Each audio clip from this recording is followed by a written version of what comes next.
Welcome, David Zuckman here for 88 Poker. It's Magic Monday, folks. That's right. Oh, here we go. Wow. Whoa. Oh, look at these hands. Kings are good. We are heads up. The double elimination. I love double KOs. Whoa. No, he calls and it's going to be over. I've got a keyword giveaway, Nick. This is for another $109 ticket. We're going to go with Madrid. Type Madrid in chat. Type it. Wants to win. There's a ticket. Oh, Banfield had a big one. Oh, Banfield. The Jillians. Oh, wow. What a run out.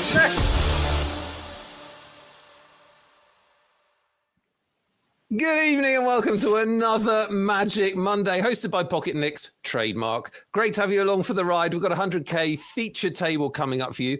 This is part of the PokerNews Championship series. Of course, we've got giveaways. Of course, we've got a free roll and we've got Nick Eastwood. Nick, what is your Poker News? My Poker News is that the Poker News Online Championship has started on 88 Poker. Amazing. Was that what I was supposed to say? Sorry, I was drafted in late, so no, that's perfect. Oh, that's good. That is exactly what they want you to say. Yes, that's great. Well, we have an issue here. Not a lot of big blinds on show, but that will get rectified very shortly. We are all in for 0 big blinds. I believe that'll be somewhere in the region of 0 to 25 big blinds this shove.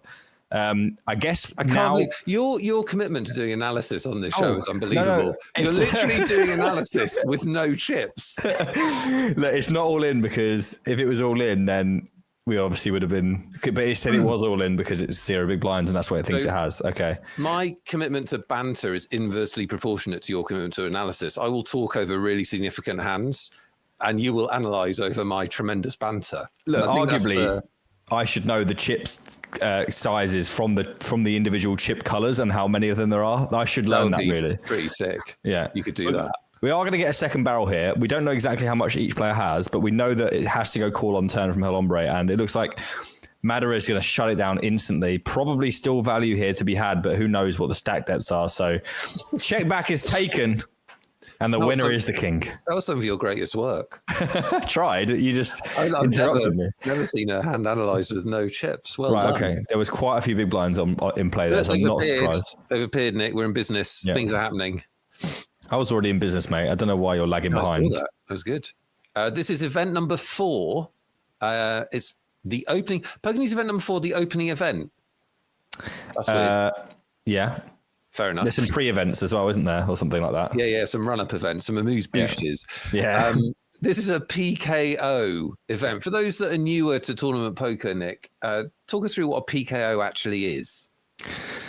Well, having played about 3 of them in my life, That's a PKO, a PKO is not the same as a bounty because when you knock someone out, you get half the bounty and then half of it is, I believe this is correct, is added to your collective bounty, and then that could be won by somebody else. It's a progressive amount of bounties are on your head. So you can see people have got different amounts on their noggins, and they are representative of how many people they have knocked out, or not necessarily. It could be just the amount of money they've knocked off of people's heads along the course of the tournament. Okay.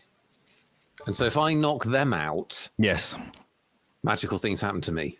Well, I believe that you get a non-zero amount of the money that is above their head. So you can see we've got a crown above Hixus, who has got $1,700 above their head. Wow. So that is what is available on their head. Nice. Don't quote me, guys. I've never won a bounty before, so I couldn't possibly be speaking from any sort of experience or know-how. In the theoretical universe where you win a bounty. Yeah, exactly. I'm pretty sure you get half, right? Yeah. And then, so half the prize pool is in bounties and half is in prizes in the normal way. Yeah. So yeah, mystery bounty sort of came onto PKO's turf in a lot of ways, didn't it? Recently. Yeah. There used to be a lot more PKOs and mystery bounty wasn't a thing, and then mystery bounty got very popular. Yeah, exactly. Yeah, I mean, mystery bounty became popular because people really like the idea of winning loads of money without doing particularly well. And it caught on nicely. A good reflection of our current economic situation, I think. Yeah. Didn't mean to go there. Good to have your company on this Monday night. Welcome along to another Magic Monday. Very happy to see you. Hi to some of you in chat. Mark Guinness, Dinosaurin, Poker UA, Super Zero, Hamelian, Chip Taker. Good to see you, Ron Gooder. Lime is a goddess. You're absolutely right. Gicello, how is it? What's up, Chip Taker? Good to see you all. Welcome along. We're going to have lots of giveaways, and there's a free roll, and the password for the free roll is play88817. Not sure what any of that stands for, but it's play88817. Yeah, I'm not sure where the 17. I can imagine the rest, but it was not sure about the 17th go of finding a unique password, I think. Yeah, there we go. The rest were taken. We have a set here as Fish Knight, but not a lot, and there's a little bit of hope, backdoor potential for Miwa, but off that stack, not really much you can do other than relinquish, and they do. We've got, I would describe it as a non-zero amount of tickets to give away. We've got a ginormous, you're absolutely right. There's a lot of tickets. Yeah. So we've got 10 tickets. They're $33 main event satellite tickets. That main event is a 300K guaranteed event.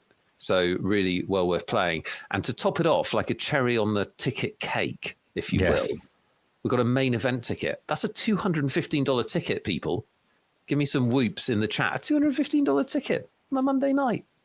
Lovely. I mean, if anything, that is underselling it. Just a cherry. I mean, it seems like it's like a full-on glazing of the cake.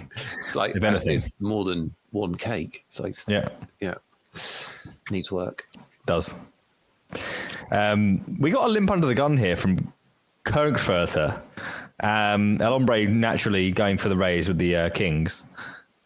A bit of interesting ones. We do go for limp call, and that's about as good as it's going to get, Nick. It's very much in our territory, and they may be considering donk here.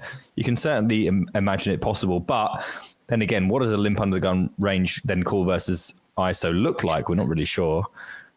Yeah, as someone that's limped under the gun approximately 3 times in his life, and it was always a mistake.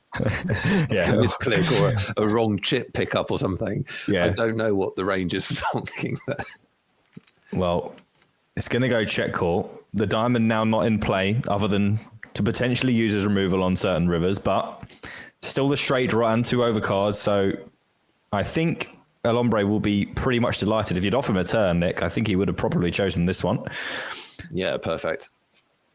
He may have chosen the king, but that would have been a mistake. That would have been an error. It would. That would have been a Fugazi card. Copyright Magic Monday. 12.5 from El Ombre, about 2/3 pot here. And now Frankfurter. Tough spot, because when you call here, you kind of have to hit. Are you going to donk on diamonds?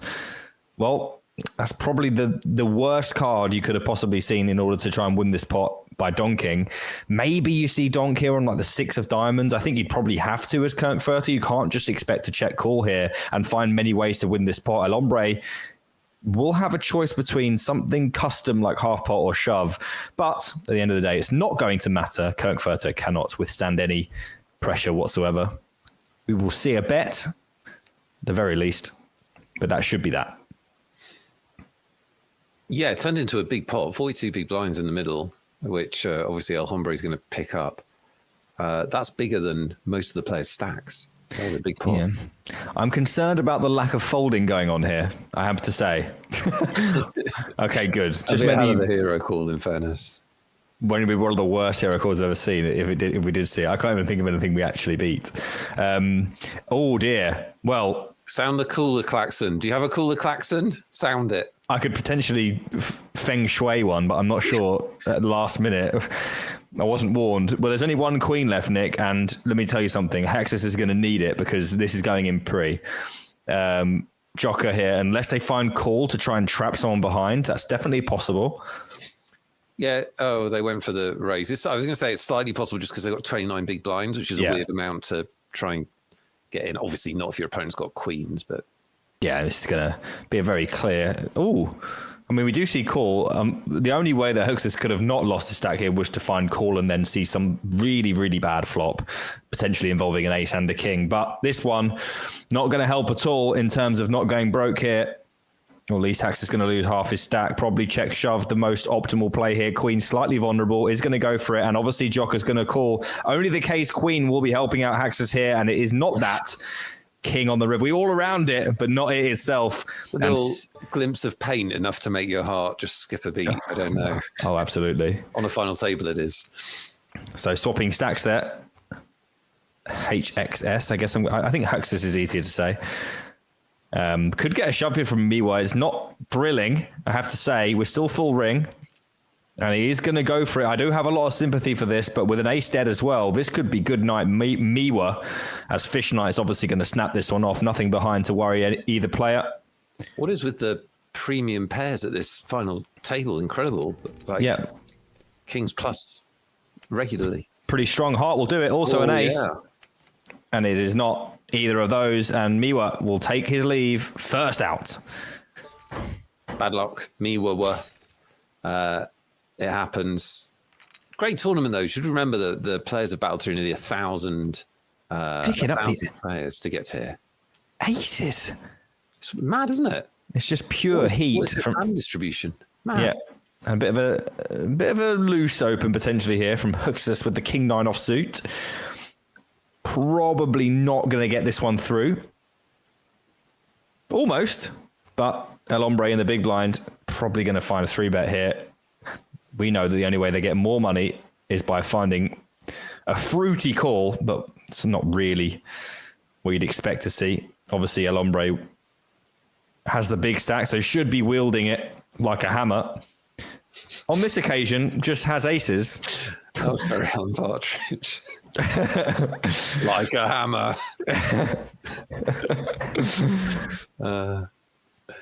Hi, Bob Swaxer. Hi, Leo. Hi, Sleepy the Old. Good to see you all in chat. We do have a free roll for those asking. The password has been released into the wild. This kicks off in 20 minutes. It's the, what do they call it? Free roll. The 888 Poker TV special streaming free roll. I always think there's one word too many. The password is play88817. Play88817. $500 for you to battle for, have some fun, knock out some people, tell us all about it. Yeah. Good luck. And in the meantime, we have lots of tickets to give away, which I believe we are commencing that operation very shortly. That's what I was told pre-game. Yeah, quite shortly. Yeah, you know, let them settle in. Let this blind on blind cooler. Let's have another cooler. Yeah, this one is a massive cooler. And can you imagine? I mean, it's pretty likely because as we know, there is an ace and a king dead. We know this is probably going in pre, barring some trappy stuff going on. And Haxus could go from bounty leader, near chip leader, to out in 2 hands. And both horrible spots. Queens against aces, ace king here against queens in rough shape with the, obviously, as we know, the removed cards. King 8 of clubs stepping out. And that should seal the fate of Huxus here. Removes doubt, doesn't it? Yeah, because this is going to now go 3-bet. And then we have a crystal clear 4-bet jam as Huxus never folding as Fish Knight. And, well, we're going to need some help. And there isn't as much help left in the deck as we would like. Off we go. Fish Knight with the queens, no ace, no king so far, but diamonds working for him. 2 of clubs is absolutely useless, and the queen of diamonds just as. And Fish Knight knocks off Huxus just like that. Nick is gone and 1.7k. Yeah, that's huge. That's going to be. I'm terrible at maths. That's going to be $850 to Fish Knight. And what can you say to Huxus? By the way, here's another premium pocket pair. I'm sorry. Oh my God. If this was a human dealer, you'd be saying they clearly have other plans. Clearly have to be somewhere. Huxus has had the nightmare there. It's so hard to get to these big final tables, batting through 1,000 players, and then you just get coolered twice. You had a big stack, you're out. I mean, and in both spots, absolute fist pump, like happy spots as well, you know? Yeah. Delighted, yeah. Incredible stuff as Jocker goes for a call out of the well, effectively it's the big blind because we lost our small blind. Hate this, by the way, but I guess they're just afraid with the 6 big blind stack of Toma to take the spot. And I understand that, but sometimes, Nick, it's just your time to die. And this would have been that time. 2 queens is a good hand at this stage of a tournament. We are playing it as passively as we could possibly play it and picking up a small pot. That's quite a hard thing to. I was chuckling at sometimes it's your time to die, but that is no limit hold'em. Like there are spots where you're supposed to go broke, you're supposed to lose. Like you have ace king, you're supposed to get it in. If it doesn't work out, doesn't work out.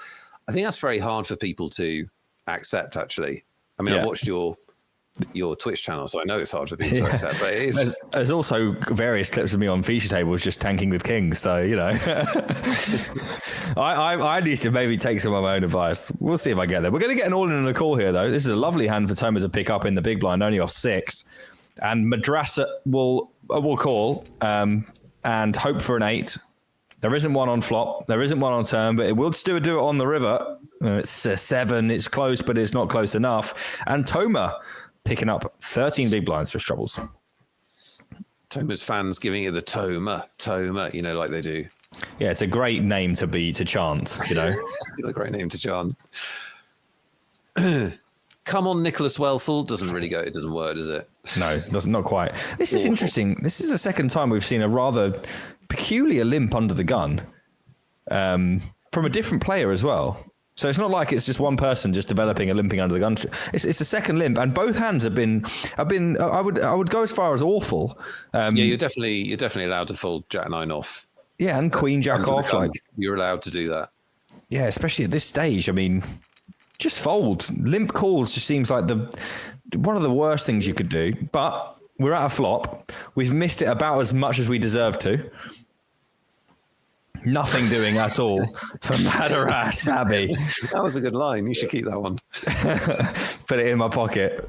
And yeah, Ombre. Missed it as much as we deserve to. I've just noticed, Lime, that the the phrase that she set up for Pocket Nix is double the pleasure, double the fun. How does she know? Well, I don't know if we can deliver that, but also it's quite saucy, and some would argue not saucy enough, Nick. Yeah, though fair, given the fire from this combo. Yeah, fair point. Goodness me. So I think it's fair to say Frankfurter. I mean, it can't be the absolute worst thing in the world, but Frankfurter's busting out some serious lines this evening. 27 big blinds shoved there effective with the ace 10 suited. It's one of those hands that you'd rather play some pots with. It's so strong, blind on blind. Just decide to just go ahead and take those blinds away. Unfortunately, with that kind of hand, you probably don't get called unless you're in horrific shape. So that's why we prefer to play smaller generally. Shout out to Leo Gygek. Finished 35th in this tournament for $259, Nick, with a ticket that he won on the show. That doesn't surprise me. I didn't need that last bit of information. I know that Leo Gygek probably won. He wins everything. He's the iPod shuffle definition of iPod shuffle. So yeah, it makes sense. Deuce of clubs. We'll be giving you the chance to do something exactly the same or similar or even better in a second. We'll do a ticket giveaway in a second. Hello to Jedamonis, Bougie. Can't remember who I said hello to. Hi to Boxwaxer, Hameleon, the Hungary. Good to see you. Noob Frost Mage, good to see you. Great to have you all along. Player 888 Poker 88 says, how to get free tickets. I tell you what, a better question to ask is, how do I add value to the show so that you want me to win free tickets? Yeah? Think about them, not you. Yeah. More altruistic we need to be. Yeah, that's right. Not how do I take, how do I give? Yeah. And then the giving comes as a result of the taking comes as a result of the giving. That's right. The good things will be bestowed upon you if you bestow them upon others. Yeah. Anyway, we're going three-way to a flop. It's here nor there. This one really. Two players with a pair of deuces. Madaras with another limp. Interestingly enough, in this hand. Ombre, I would suggest there's a very good seat here behind, to the left of two players that are limping quite wide ranges, which allows them to isolate in position quite as much as they like. Madaras here just going for another very fast bet here with the bottom pair. I'm going to take this one down. Interesting stuff going on. Yeah, and I wonder how much we've had a lot of big hands, a lot of coolers. And if you're sitting in this final table and you're cozy, like your Joker or something on 50-odd big blinds, just trying to avoid the collateral. Yeah, I mean, when you see stuff like this going on as well, you can kind of just like slip into the shadows and wait for things to happen. I remember when I made one final table ever. I was able to make one. I think it was 3 years ago now, and everyone just kept going all in. So I was like, okay, I'll just sit here and wait for the money to increase. So that's exactly what I did. There was a World Series of Poker, and it was won by a random whose name I can't remember, but in second place was TJ Cloutier, who was a very back in the day, won a lot of poker tournaments in the 80s or whatever. and he finished second this World Series of Poker. And he came to the final table with the shortest stack, and he literally just sat there and laddered up to runners up in the World Series of Poker. And back then in those days, that was easier to do. battled back. Well, it was, because obviously ICM wasn't known, or it wasn't talked about. I mean, ICM, there's some common sense about ICM, isn't there? Sure. But still, people didn't think about it like that. And there was a big sort of play to win vibe as well. Yeah, they played their hands as well. Like back then, you just played your hand. It was like, oh, I guess I'll just I'm all in then, you know. And in many ways, you could probably learn from that. If some people take it a little bit too far the other way in it nowadays. But I actually think that's a great shout by you. I think it's misapplied to the extent that if some people when they reach final tables just played their hands, they'd probably do better. Yeah. Especially because other people are also playing probably less than they should. We got an open this time from Madaras from a hand that, you know, it is a better hand than Jack 9 off. Interesting to see that we're limping some and opening some. Something that El Ombre will be keeping in mind as we go to a flop, which is looking rather tasty indeed. Queen Jack 10 with 2 spades. What a flop. And I mean, you really could not see anything more likely to get the money in here. Well, apart from the fact that Madaras has been a bit passive pre-flop, so we don't know what he's like post-flop. Let's have a look. Oh, I mean, this is the kind of hand I wouldn't... Crawly. Yeah. Oh, this is now a bit donkey. Yeah, this will be shoved now. And this is going to be shoved. This will be shoved now. It's like if El Ombre doesn't have the best hand, he'll be like, okay, fine, whatever. The likelihood is that this is just stunting bet to just try and get to the river. Will Madaras call it off? Still has chunks of equity. I would have preferred them to take a little bit more time with that one. Another strange line from Madaras, and El Ombre picks up another tasty pot. Yeah, El Hombre up to nearly 100 big blinds. I can tell you, Nick, that they've only actually been a handle on the platform for 3 days. This account is 3 days old. Wow. So, where have you been? Yeah, just waiting to pounce on this specific tournament, it looks like. Oh, Toma dodges a bullet there. We could see another all-in, probably. I mean, this time they don't go for the shove. Snap fold from the A6 offsuit, by the way. Didn't even think about it. A pretty standard 3-bet shove there, I would have thought. Who knows? Now we might be in preservation mode with Toma only on 7. And it looks like Toma won't be able to dodge this one. I think this one probably has to go in with only 3 left behind him to fold out. 2 good, strong, high cards with removal. And we see... No, not all in, and El Ombre will probably do the rest for Toma here.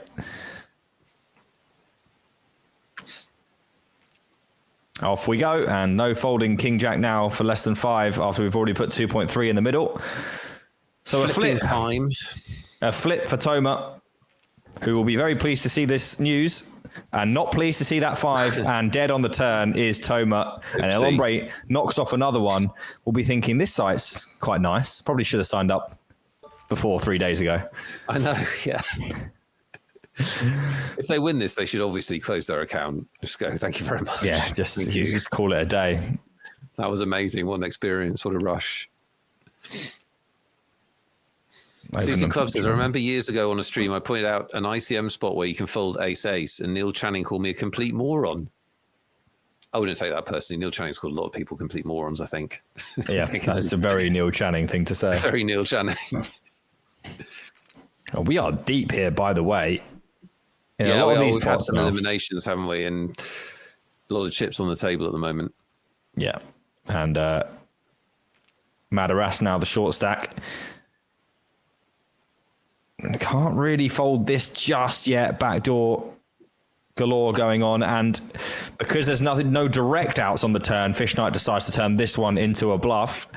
Lots of turn cards that you can consider barreling on after you get called. This probably not one of them. Very bricky for Fish Knight. Does decide to check this one. And it's a really good one for Jocker, who picks up top pair, top kicker, and decides to reopen. And reopens for small, which is good. Obviously, when your opponent check raises flop, they're going to have a lot of draws or middling strength like 9x. And the best way to extract from that, probably using small. Looks good. And Jocker picks one up.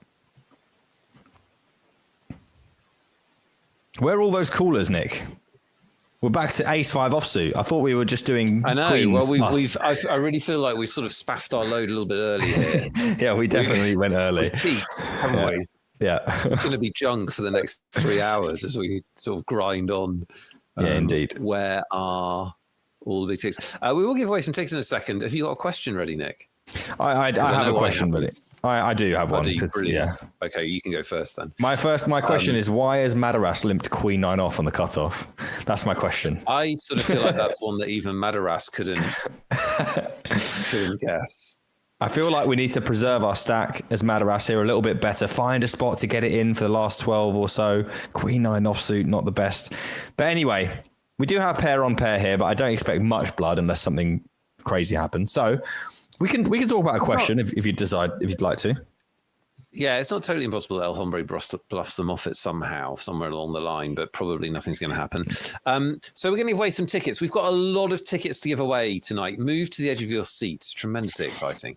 We've got 11 tickets during the show, and then at the end, we'll spin the wheel of poker justice, and we've got 2 more tickets on that as well. If you don't know what I'm talking about, stick around to the end of the show because you'll see it this week, and then you'll want to play it next week. So we've got 10 $33 tickets as this one gets chopped up. And then we've got one $215 ticket at the end. So we'll start things off light. We'll have 2 $33 tickets. We're going to play Loddon Thinks, except it's Nick Thinks. So Nick Eastwood's going to ask me a question. I'm going to answer it to the best of my ability. You're going to guess what my answer is. Not what the answer on Google is, what my answer is. Put it in chat. You can play on YouTube chat or you can play on Twitch chat. You can only answer once, though. Don't answer once on each format. Don't be that guy or girl. Terrible. Lime runs the contest in chat with a steel fist. Do not guess more than once. You will be expelled. And that's it. That's what we're going to do. 2 tickets, $33 tickets. Nick, what's the question? Well, you know what's coming. We have to talk about Liverpool as much as we can. We're 7 points clear. You know, things are going well. We're what now? Sorry. 7 points clear. 7 points clear in the league. Liverpool Football Club. That's very good, isn't it? We got a big week. We know we got a big week coming up. It's a very big week. But right now we're 7 points clear. And obviously we like to do these questions because we both enjoy Liverpool Football Club. And I would like to know from you, Nick, if you could bestow upon me your best effort. I will. How many times in Bodwet says no boring Liverpool question, please. Asked and delivered. What is it? What's the question? Too late. If I didn't have a Liverpool question ready, I'd have been getting one now after that. Trust me. Yeah, exactly. I'd like to know, how many times do you think, Nick, Liverpool Football Club have hit the post or crossbar in Premier League history? How many times history? How many times have we hit the woodwork in Premier League history? In Premier League history? Yes. So that is 32 years. Oh my God! So I'll give chat a bit of info. That's roughly 32 years. Wait, there's something going on here, Nick. Yes. I don't know why, but Frankfurter shoved 29 big blinds under the gun with ace-8 offsuit. As you do. Madaras called with ace-9 and is in ridiculously good shape for the situation, I have to say. And the one player that will be most annoyed is El Ombre, who folded ace-jack of clubs, reasonably so, but would have knocked off both players and picked up 2K in bounties. Hard to be in love with ace-jack of clubs when the end of the gun shove for 29 big blinds, isn't it? El Hombre will assume, well, they know that Frankfurt has been a little bit erratic and a little bit strange with their plays. True, heads up. Maybe they can make a call. So it's, I mean, I bet you they were tempted because it's 2 bounties, remember? You know, I know we're in ladder time, but it's 2K worth of bounties there against 2 players that have shown some erratic behavior over the course of the final table. So an interesting spot, but we get a fair enough chop. And this is the face of a man trying to work out how often you hit the post or the bar. Thing is, sometimes it's a lot more than others. You know, we've had seasons where it was a lot more than others. People are guessing with tremendous confidence. Well done. If you know what's in my mind, you're doing very well because I know I don't. I thought it was a fun one. Yeah, it is. It's because I want you to get. I don't want you to be able to like go, oh, this many seasons, blah blah blah. It doesn't work like that for this one. Okay, I've got a metric that I'm happy with. Okay, you've got a formulae. I've got a formulae, yeah. Oh, Nick, this is This is interesting. We're getting open shoves from Frankfurter with ace king now for 32 effective, which is obviously just monstrous. I imagine sooner or later, Frankfurter is either going to live by the sword or die by the sword. Sooner or later, they're going to be in a situation where whatever hand they have that shoves 30 big blinds is going to be at risk. A6 shoved here from Madaras, and I think this is one of the more reasonable plays that they've made.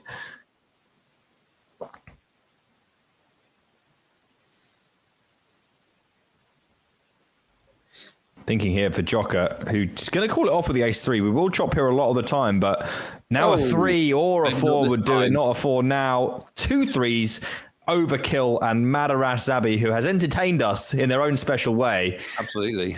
Has taken their leave. Great performance out in 5th for a whopping Nick. Yes. A whopping Nick. Yes. I've got a weird glitch on my payouts here. $2,562. Is that what you've got? Plus bounties. Yes. Do your notes say the first 2 prizes is the same amount? It's a PKO, Nick. That's how it works. Oh, yeah, of course. Professional poker commentator for how long? Eons. Yet. You know when somebody says, I've forgotten more about poker than you'll ever know? Yes. I've just done the first bit. Yeah. I've just forgotten everything about poker. Yeah. Both top prizes are the same and bounties played for. 2,500 is absolutely right. Four-handed. We're quickly four-handed, but we've got a ton of chips in play. This is weird because they're four-handed, but there should be a lot of post-flop poker here. Yeah, there really should be. I mean, the one unknown entity, if you like, that is preventing post-flop play is the Frankfurter shoves, which I don't imagine will slow down much. Now, one thing I will say for Frankfurter's strategy is that it's hard to exploit. You know, I once heard, I can't remember when it was, but it was a long time ago, back when I was first probably playing poker. And someone said, like, if you're heads up with Phil Ivey, the best thing to do is go all in every hand, because that is the least amount of edge that Phil Ivey could have on you. So potentially Frankfurter is just going for that kind of angle. I've seen shoving a lot. I've seen slightly different numbers, but I think if you just shove, if you've got a rising blinds heads up match, and you shove every hand blind, I think you've got about 32, 33%. Yeah. Which is amazing, because you definitely haven't got that if you play small ball poker with Phil. No, sure, exactly. It's certainly what I'd be doing. Yeah. I've always said in my head, well, if I get there, that's what I'll be doing. Yeah. But so you can take, nobody ever does, or rarely, but you can take that concept and make it more reasonable. So if you do find yourself playing against pros or playing in a bigger game, or especially heads up, and you're willing to admit that they've got an edge on you, just make the pots bigger. So increase the variance, basically. Exactly. You can't shove every hand, but you can make the pots bigger. Frankfurter, please don't shove 3 high. Okay, thank you. Perfect. Wonderful. I mean, there's reducing variance, and then there's shoving 3-2 off. We didn't see that. Fish Knight's going to defend the bigs. That would actually reduce your variance to a lot of negative. Because you wouldn't be playing anymore. To have a lot of upside. Well, it's a pretty good flop for Ombre. Fish Knight, though, with 2 overcards in position and backdoor straight draw, can't fold just yet, I don't believe. We're very deep as well. So we'll have winners to our contest, which is closed very shortly. Got a lot of tickets to give away tonight. Make sure you stick around, because after this first giveaway, in total, we've got 11 tickets, then 2 more on the Wheel of Poker Justice. And the free roll's already started, if you're not in it already. It is the 888 Poker TV special streaming free roll on the site, completely free, $500 to fight for. And the password is play88817. Nick, what percentage of the time from here do Liverpool win the league? Yes, you're getting some Liverpool chat. Don't pretend you weren't expecting it. Yeah, we don't care. Like I was expecting a year off this year, but I decidedly have not been given a year off by the boys. So, you know, every time I talk about it, I get a little bit worked. I was very worked up on this. I don't know if you watched the second half on Sunday. Dreadful. It was a tough one. Horrible watch. I was screaming and shouting, and it was horrible. It was horrible. But we got over the line. That's the main thing. So what percentage? I honestly don't think it's higher than 70. The bookies have got it at 80. I think it's 70. I think this That's week... a 10% Liverpool fan paranoia discount, I think. Yeah, but the thing is, like, this week is enormous. Like, How big is it, Nick? It's enormous, Nick. It is utterly gargantuan. I can rarely remember a bigger week in Premier League for us. But I seem to say that every week now, but it's just that true because every time you don't drop points, it is bigger because there's less games. Yeah, exactly. The chances for the chasing team to catch up reduce. So it becomes more and more extreme. Yeah, I think I'm about 80%, but it doesn't feel like that when you're a Liverpool fan. We're going to have winners, Nick. Go on then. We're going to have ticket winners, and that probably ends our ability to talk about Liverpool once the contest is over. It doesn't. Doesn't. Definitely the not. mics. Yeah. So what did you ask me again? It was some genius question. Yeah, I asked you how many times you thought Liverpool hit the post or bar over the course of the Premier League's history. What was your answer and how did you get there? Well, I needed a metric. So I figure that you hit the post or bar once every 4 games. I don't really know if that's true. It just feels about right. Yeah. So 38 games a season. I rounded up a bit to 10 games a season. This is the 32nd Premier League season, I think. So I think you'll find the answer is 322. Wow, brilliant. That is actually right. 322, guys. The correct answer, and more accurately, the 2 winners are Daz Blues, who said 324.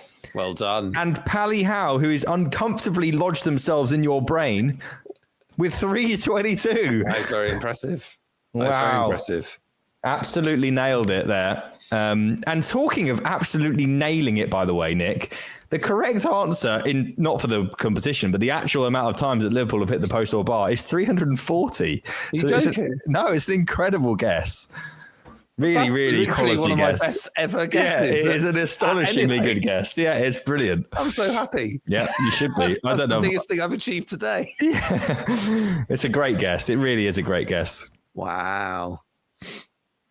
Well done. Well done to me. Well done to Pally Howe. And well done to our other winner, who was Daz Blues. Well done. Lots more tickets to give away. Loads, actually, more than usual. And we're always very generous on Magic Monday. That's what makes it so magical. We've got 8 tickets left. We're going to have a keyword mega giveaway. Get hyped for that. And then towards the end of the show, there's a $215 main event. And the main event is a 300k tournament. One of you will be playing a 300k tournament. We're doing that at the end of the show as well. So that's going to be a lot of fun. What more could we possibly do is the question. I mean, I don't know. I'm pretty tired. So I think that's about it. He used all of his energy getting that 322 out of nowhere. To literally work out how often you hit the postal bar in football. Yeah. That's good. Where did you even get that stat? I get it from the Premier League official website. They do their all-time statistics. Absolutely bizarre thing to keep a statistic on. I don't know.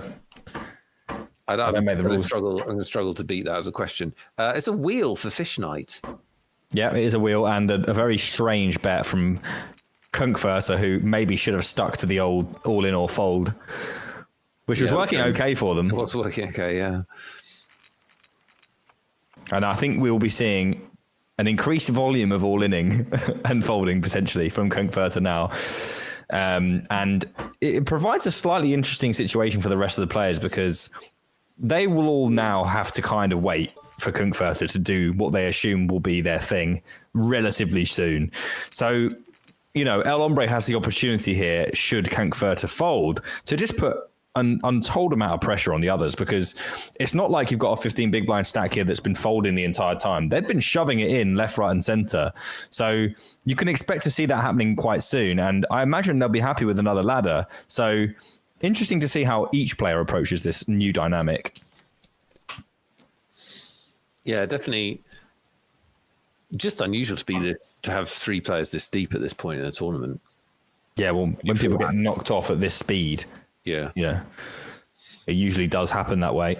Ace of clubs here for Fish Night, probably looking at check raise here rather than call if you want to continue. He does go for check raise. It's exactly what they did last time. And then Snap gave up the turn. So let's see what the turn is. Queen of Hearts won't be Fish Knight's favorite. Still got the Ace of Clubs working for them, though. So if they do barrel this turn, they can expect to follow through on all clubs. They don't decide to do it, which is understandable given, how low their equity is here. But does River a 5? Is that good enough to show down? I'm not sure what Fish Knight thinks of that pair. Does decide to go ahead and try to show it down, which they will be allowed to do, but they will not be allowed to take the pot. That goes over to Jocker with a pair of 10s. Or D Joker. Jocker? D Joker? Does it matter? D Joker. Jocker's easier to say, commentary-wise, Well, yeah, and also, we don't know what country they're from, do we? No. I wonder if it was a Djokovic reference or if it's just, his name's Dave Joker. I don't know. Could be Dave Joker. Could be Dave Joker. Easily could be Dave Joker. Flush draw against gut shot here. We're going to get a lot of small pots and battles quite deep, which is, I'm comfortable with that. I enjoy being deeper. I heard that rumor. Lime says just the Joker, but then what's the KJ at the end? No, I can't. That's King Jack, I imagine, a favorite hand or something. Something outlandish like that. It's a Joker and King Jack. That's not a legal hand, so. Yeah. It's not a name we approve of then, basically. It's just too difficult to figure out what's going on. Difficult, yeah. Yeah. They will really care that we can't figure out the username when they win, when they beat this and win over 10k. They'll be very, very upset. It will take the edge off, really. Well, we're going to have probably have. I was about to say we're probably going to have to see a bluff here. We don't see one from Joker or Jocker, and the pair of 5s of Ombre will extend the chip lead up 110 big blinds. By the way, I've never even had that when I've started a tournament. No, let alone four-handed. That's too many, isn't it? Yeah, you don't see a lot of 100 big blind stacks on these feature tables, but no, and enjoying one. The small, we should be all in here. Deuces, you can make a case for letting this one go. The best case scenario is that you're flipping. Will Frankfurter go ahead and let this one go? They are going to call it off, which I understand, and they are going to flop a set and would turn them dead as well. So back in the mix, Frankfurter keeping it interesting, four-handed still. Yes, and now the players will know they're going to be back to facing some high 20 big blind shoves, which is entertaining. Yeah, and they won't like it. Like as we've already discussed, it definitely levels the playing field a little bit when someone's shoving 30 big blinds just out of the blue.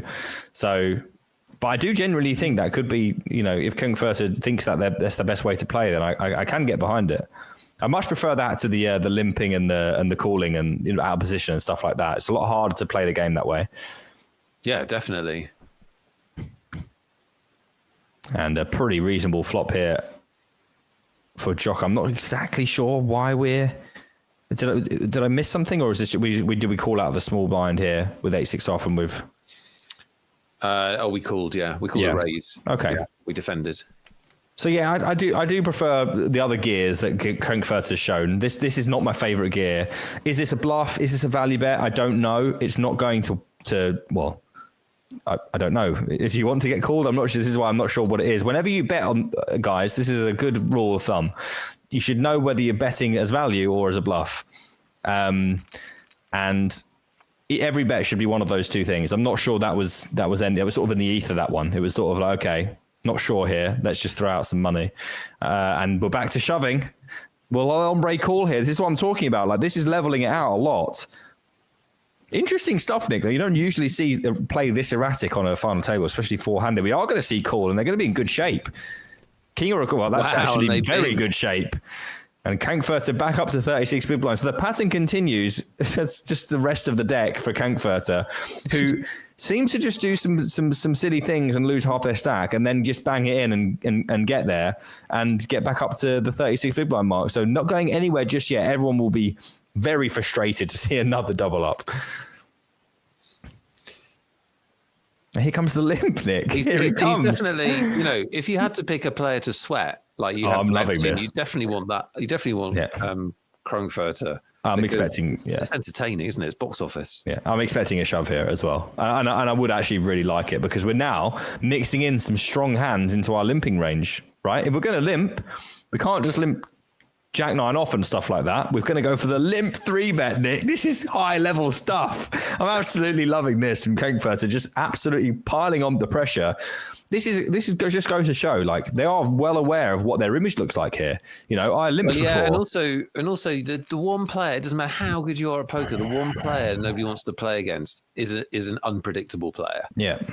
Like, if you play against a maniac, you can figure out, okay, like, what is their tendency? What is their range? You can do all of that good stuff. Somebody's just mixing up their play randomly, like Frankfurter's doing at the moment. It's really hard to play against. Yeah, they're going through the gears nicely and found a few double ups, but now positioning themselves quite threateningly with the 40 big blinds. No one's going to be happy to see Frankfurter have 40 big blinds here because you know you could be playing for it at any point. What range do you call down with? Like, we've seen like the weirdest like value bet / bluff things. Like, what do you call with? It's going to be interesting to see how everyone plays this. Straight here though for Jocker. Yeah, I'll be able to play this. Yeah, this one you can manage. Fine here. It's the sort of like middling spot. Obviously, if you've got value, you know, you just put money in or call. But, you know, it's the ones where you've got like a sort of half good hands. Like, if your opponent is betting like way too many hands and value betting hands they maybe shouldn't, some of your bluff catches become a lot worse. And if you don't realize that, you can end up costing yourself a lot of chips. But good spot here for Jocker, who's going to not get too greedy, just fire out a little bet here. Will Frankfurter go for the call, or will they mix it up even further? This would be sexy. A race here would be sexy. It would be brilliant because there's a lot of full houses that the big blind can have here. Yeah, absolutely. Yeah. 6-4, 7-4, 8-4, all available. Do they want to go for it? I don't think we will see that. And we do see call, which is understandable. Sad pandas would have been entertaining. They'd have been upgraded to my favorite player of all time if they'd found it there. Yeah, that's fair. If you'd like to be our favorite player of all time, simply win the free roll. Yeah, disclaimer, you may not be our favorite player. Cool if you do that. It's the 8 of 8 Poker TV free roll. Has started, but late registration open. Jump in, completely free. Battle for $500, your share of $500. I think you've got about 15-20 minutes to get involved. Yeah. April says, hi, my favorite Nick, and also Easty. Shout out to April. Understandable. Very funny and cultured lady with an amazing sense of taste. Top pair for Jocker. I'd like to see Jocker with not top pair or a straight against Frankfurter and just see how they navigate it, because obviously these situations, they're the ones that you can manage quite comfortably. But I want to see Frankfurter get in and amongst these other three and really put a cat amongst the pigeons. A Frankfurter amongst the pigeons. Yeah, whatever you want, just put it in the pigeons. Yeah, restraining. And see what happens. Be careful. Well, it's interesting that nobody is 3-betting pre-flop. No. When you think they probably should be, because, you know, the stacks are deep and so on, but that's not happening. It's quite passive. Yeah, it's interesting. I think that everyone is a little bit snake bitten by the presence of the wild card. You know, how does having a player like Frankfurter, how should that affect how you approach the game? Because it certainly will affect it. It's just how much should it affect it? We don't really know. We're going to get another limp here. And now Frankfurter's bust out that limp re-raise from before. Everyone has to know that it's possible that that could happen again. And now Ombre's not going to ISO. They're just going to go ahead and limp behind in position, just in case. It's a very intriguing four-handed game. Yeah, it is. And it is a situation you don't see a lot of, as we've discussed. Yeah. Very rare that you'd be this deep four-handed, and very rare that you wouldn't have like a really short stack or something like that. They're actually playing some poker, which is fun. Yeah, and some different kinds of poker. Like, they're having to use their noggins, having to really think about what's going on here. Because everyone would love it if Frankfurter would just take their leave, but they're not. They're sticking around. We've got a disconnect, which I hope is not going to last, because that would be a shame. And Frankfurter now, with 2 overs and a gut shot, just decides to check, and Ombre has the option to reopen the action if they so desire. Or I'm going bet. to reopen the action in a second, Nick. The ticket action. Go on then. Jocker's back. Oh, Jocker's back. Good. Good. Disconnects at final tables are horrible. We don't like to see that. Was it with you that I did that one where, was it with David, where the heads up, someone disconnected and then they just kept raising them and raising them and raising them? No, that must have been David. Oh, all the way down to broke. Almost, but then they came back and in the middle of a hand and just decided to go with it when the other person had kings and they had ace jack and I think they hit like an ace or a jack as well. Like I had 2 pair and then they ended up winning it. It was poetic justice in its divinest form. Okay, we're going to do a cheeky keyword giveaway before the break. We're going to split our tickets into 2. We're going to do a keyword giveaway now and a keyword giveaway after the break.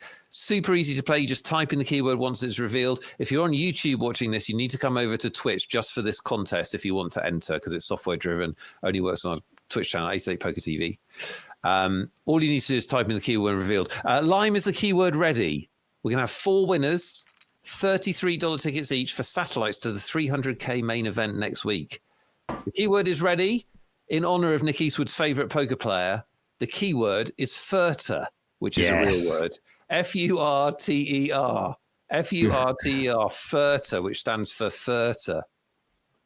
Yes, it does. Absolutely. Frankfurter.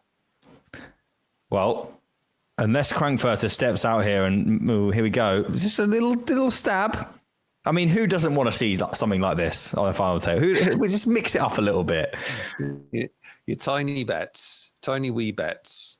Is Ombre going to raise? Many years ago, when someone does this, you always proceed as you would have done if they'd checked. Yeah, that's good. Very good. I think it's quite good advice. Yeah. Keeps things simple, that's for sure. Well, Jocker's going to fold. And Frankfurter should fold, but there's a lot of things that Frankfurter should do that they haven't done. They do fold, which is relieving. I want them to be in a position where they can hurt people. That's the most fun that we can have here. Queens for Jocker, though. I mean this non-insistently and in an HR compliant way. Get your furters in. Type F-U-R-T-E-R in our Twitch chat for your chance to win 4 tickets. 4 $33 tickets are going to be given away. Queens on the button seems good. Yeah, it's certainly above par. And we are going to see defend here from Ombre with ace-3 offsuit at least. But big little Nick. You never know. Big little. Here we go. Every time. It's mandatory. Now, what do you do with the queens here? We fall bet. You are 46 big blinds deep. Yeah, I think with queens, you 4-bet kings, you can mix in some calls. Aces, yeah, definitely want to trap those at this stack depth. But I think queens just a little... Oh, it's horrible. Oh, no. What? That's so horrible. Oh, I can't. That's so horrible. I can't watch. This is grim for Jocker. Oh, that was the worst. Joker. Doesn't matter if you're Joker. It's horrible. That is horrible. Because they used all their time bank disconnecting before. Oh, that is absolutely horrible, because that's a huge spot, by the way, because they at least going to 4-bet and take it down, or potentially, who knows, like you said, they could take a flop in position there and win the whole lot off of El Ombre and be the chip leader. It's a massive, massive moment to disconnect in. Some would say big. Some would say big, huge. Let's run the giveaway. We've got 3 tickets to give away. These are $33 tickets for the satellite to the 300K main event. Big tickets. Let's see who our winners are. 4 winners, Nick Eastwood. 4 brave adventurers. Wow. Greenlandic Spirit. Welcome. And congratulations. What are some of the traits of Greenlandic Spirit? Anti-Bala has won the giveaway. Well done. 2 more winners. Drum roll, please. You're welcome, Greenlandic Spirit. What are the traits of Greenlandic Spirit? Shot bubble. Shoot bubble. Shoot bubbly. Shoot bubbly. Shoot bubbly. Yeah, you're bubbly. The 3rd winner. Come on down. And our last winner for now is Skull Mindless. Skull Mindless. Very, very well done to you winners. If you didn't win, don't worry. We've got a very generous Magic Monday tonight after the break. 4 more of those tickets and then a massive $215 ticket to give away. So don't go anywhere. It's actually a regular sized $215 ticket, but... No, it's a comedy one. It's one of those things. I had it specially made for tonight. You're gonna turn up on their doorstep like Ant and Dec and give them a massive check for a $215 ticket. Yeah. I'd love to do that. That would be great. You're the perfect person to send around as well, if that's what we were doing. Just a really annoying, preppy idiot. With a massive ticket. You got the right voice for it. Yeah, I think so. Ace King for Jocker. Please don't, man. I can't. Okay, thank you. Some people said, Jocker's not here to win. There must have been a misclick. They timed out, guys. They'd already used all their time bank from a previous disconnect. They timed out, sadly, and lost their queens. Just as we have sadly timed out of part 1. Yes. Well done. We'll be back with more poker in about 5 minutes. See you in a minute. This February, 2 poker giants are joining forces once again to bring you a tournament series of epic proportions. Powered by 8-8 Poker, the PokerNews Online Championship is back with over $1 million guaranteed for the series. From the 16th to the 25th, compete in a variety of events with buy-ins as low as $5.50. And don't miss a $300,000 multi-flight main event. Play in our daily satellites and you could win a main event seat for as little as 1 cent. 8-8 Poker, made to play.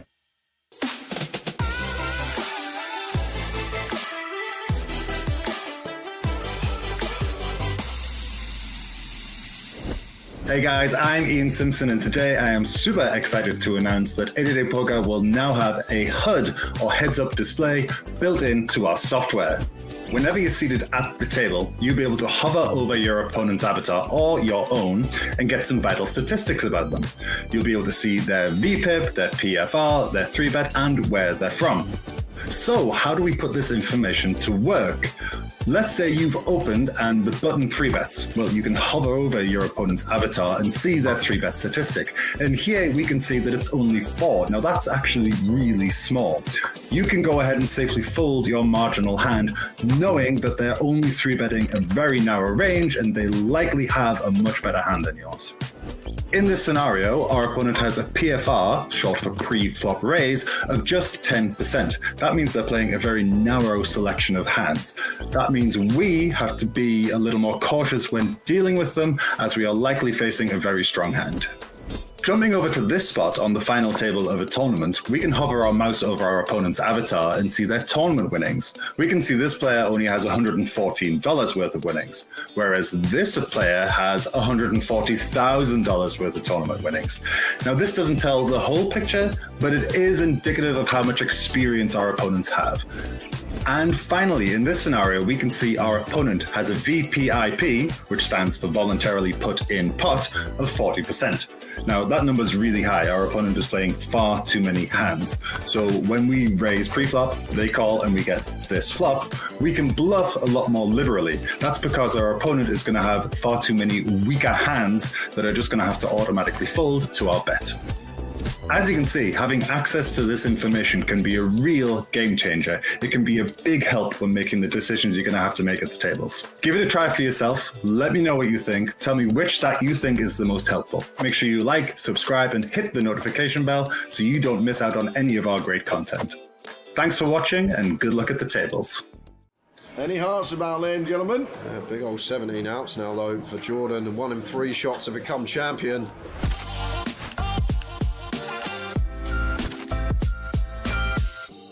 Times. Cartic's all in with 6-4 offsuit on the cutoff. I have to say, Tower, I'm not sure about this one. 6-4 in the cutoff. This seems a little bit loose.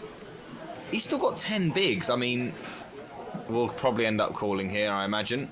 It's just too far ahead. Made the call. It's too far ahead of range. Yeah. And you'll see just how far ahead of range it is when Cartic flips over 6-4 offsuit. Yep.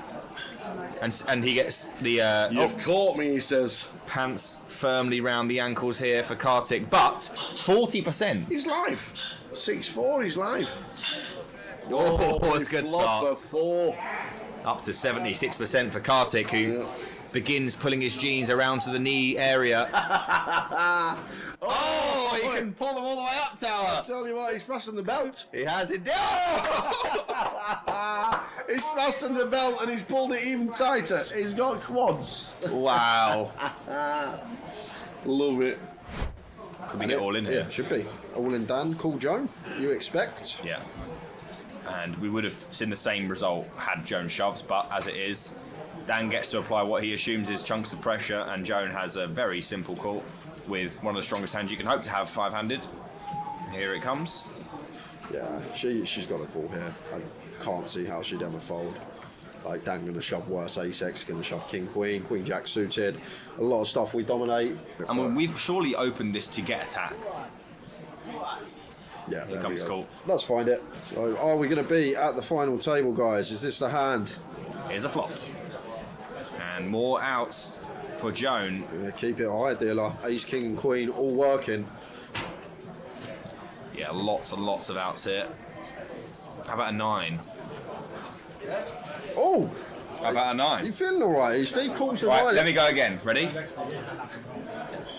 King. So Easty calls the king, and ace, queen, or 8 would do as well. Oh my word! Are you feeling all right? What? You're welcome, Joan. I'm just saying, you're welcome. What on earth was that?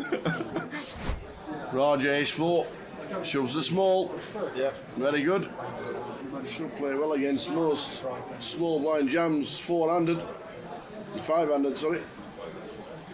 And in it goes. Yeah, it's a good call. It's a good call by Joe. In it goes. Jack queen. She sees Live. the ace 4, but like even against a ruggy ace tower, we're Yeah. basically flipping most Yeah, of the time. absolutely. Well, 45%. 45% here. 45% of the time she wins the hand. Jack on the flop. So there we go. Big chance to double.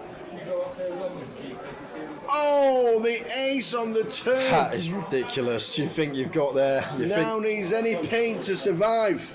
think king, queen, jack. And it is not. Joan hits the flop, but very unlucky. The eliminated had to go with that for 6.5. Had to. Well played. Queen 10 here for Jordan. Blind on blind. Going to make it 380. Cartic going to call the 10-9. Would you look at this? Would you look at this? Bottom 2 for Cartic. Are we going to be heads up? Jordan with middle pair, up and down, backdoor clubs. This is an action flop, blind on blind. Cartic with the 10-9. Is he going to fast play? Is he going to slow play? And it does just set Jordan in. And Jordan with middle, up and down, backdoor clubs. I can't see a world in which he folds this. Is this going to be the hand In they go. that gets us heads up? On the backs they go. We are flipping. That does improve us. What's that? 23 outs, I make it? How many outs does that make it? 23 outs. And there is one of them.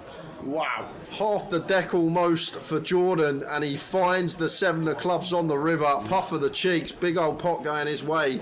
Up to 4.5 million, over half the chips in play. Cartic down to 8.5 bigs. Jack 8 for Jordan. Rogers all in with the queen 9. The Jack 8 makes the call. Behind, but has Roger covered with the ace, with the queen 9 for Roger. Jack 8 for Jordan. Roger just needs to stay in front to double up again. Jordan needing to hit. Yep. Does not. He does not. Looks like a double to 10 bigs. It looking good for the queen 9. Still looking good. Ooh. Any hearts about, ladies and gentlemen? Big old 17 outs now though for Jordan, and 1 in 3 shots to become champion. It's an 8 on the river, the offsuit 8. He's done it. We've got there. We've got there. The food safe. He's got there.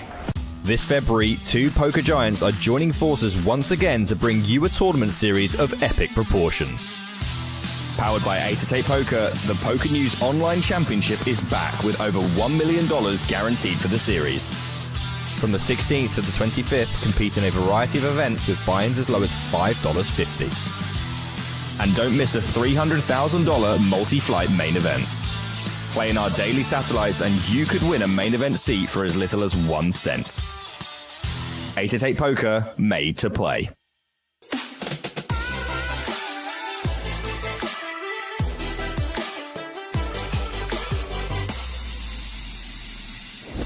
Hey guys, I'm Ian Simpson, and today I am super excited to announce that 8-8 Poker will now have a HUD or heads-up display built into our software. Whenever you're seated at the table, you'll be able to hover over your opponent's avatar or your own and get some vital statistics about them. You'll be able to see their VPIP, their PFR, their 3-bet, and where they're from. So how do we put this information to work? Let's say you've opened and the button 3-bets. Well, you can hover over your opponent's avatar and see their 3-bet statistic. And here we can see that it's only 4. Now that's actually really small. You can go ahead and safely fold your marginal hand, knowing that they're only 3-betting a very narrow range and they likely have a much better hand than yours. In this scenario, our opponent has a PFR, short for pre-flop raise, of just 10%. That means they're playing a very narrow selection of hands. That means we have to be a little more cautious when dealing with them, as we are likely facing a very strong hand. Jumping over to this spot on the final table of a tournament, we can hover our mouse over our opponent's avatar and see their tournament winnings. We can see this player only has $114 worth of winnings, whereas this player has $140,000 worth of tournament winnings. Now, this doesn't tell the whole picture, but it is indicative of how much experience our opponents have. And finally, in this scenario, we can see our opponent has a VPIP, which stands for voluntarily put in pot, of 40%. Now, that number is really high. Our opponent is playing far too many hands. So when we raise pre-flop, they call, and we get this flop, we can bluff a lot more liberally. That's because our opponent is going to have far too many weaker hands that are just going to have to automatically fold to our bet. As you can see, having access to this information can... And that's the meaning of life, Nick. Oh, we're back. Yes, welcome back. Good to have your company here on Magic Monday. Slightly extended commercial break, which was a commercial for the same site that this is a commercial for. So it's all very contiguous. You're very, very welcome back. We're watching a really interesting final table, aren't we, Nick? Much deeper than usual. A lot of interesting dynamics. Yeah, there's a lot of cool things going on. Frankfurter is making things interesting. We've got disconnects. We've got El Ombre, who's just trying to make his way in the world with his big stack, 3 days old account. Yeah. And Fish Knight's just sort of chilling with nearly 2.5K in bounties on his head. So all sorts of things going on. Frankfurter is the wild card. Everyone's sort of waiting them out, but will they be able to? Doesn't always work that way. El Ombre will just be hoping to extend the chip lead as much as possible. But it is their divine right, if they so desire, to apply pressure to the other stacks. Ace King for Frankfurter and a playable hand for Jocker, who will go for limp. And I like this a lot. The reason is, Frankfurter is a little bit erratic. So if you want to see the flop with a hand like this against this kind of player, which you do, the cheap... No way. I'm sorry, Nick. I'm not commentating on this anymore. It's too random. I'm not commentating on this anymore. He's just folded 10. We've lost Easty. He's just folded 10-9 suited. He's just folded 10-9 suited, Nick. Yeah, I see that. I feel your pain. Well, we've got kings here for Frankfurter, who limps again. What a god. Oh, and top set. Cripples the deck. El Hombre's got absolute dust, but we know Frankfurter's got some traps in them. I can't believe that 10-9. So, I mean, obviously they had Ace-King, but you're doing fine against a hand like Ace-King, and you're playing against Frankfurter, who, is a very erratic. Yeah, we could have a lot of stuff. It's a great hand to have in that situation. Apparently not. I mean, you couldn't pay me to fold. I would never be here to begin with, but you couldn't pay me to fold if I was here. Do you think, I mean, this is just total speculation based on that hand, but do you think there's a little bit of gun shyness to play against a player that's so unpredictable and does make big shoves? Has to be, because why else would you fold that? You have to literally just be going, you know what? I think that there's just too many times post-flop where they're just going to play too quickly. I'm not going to get to realise my equity often enough. I just can't be bothered with the spot. I'm just going to fold, which I think is incorrect because the hand is just too good to fold. Let's be honest, it's too good of a hand. Yeah, you got to play your cards. You can't over-narrative your poker game, can you? Yeah.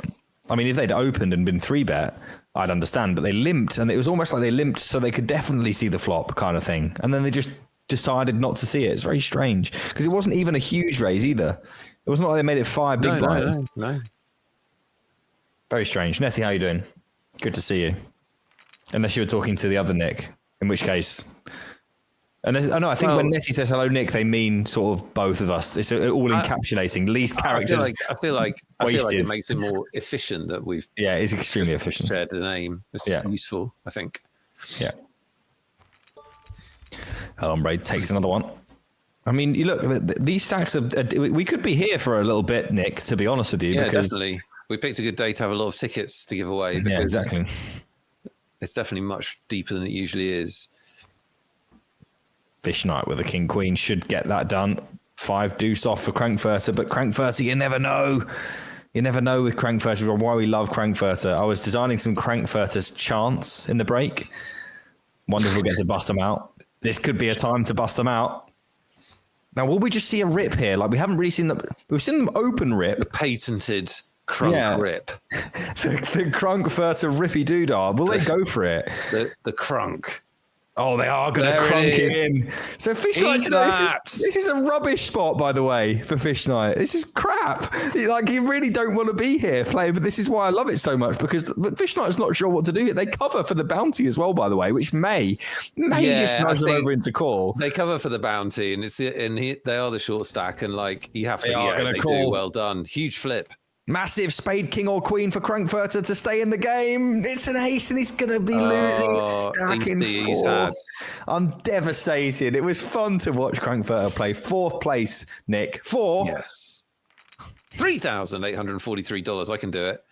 Brilliant stuff. Plus Fish Knight will have taken, what did they end up with? About $1,700 as their bounty. Yeah, huge so bounty there. Another $900.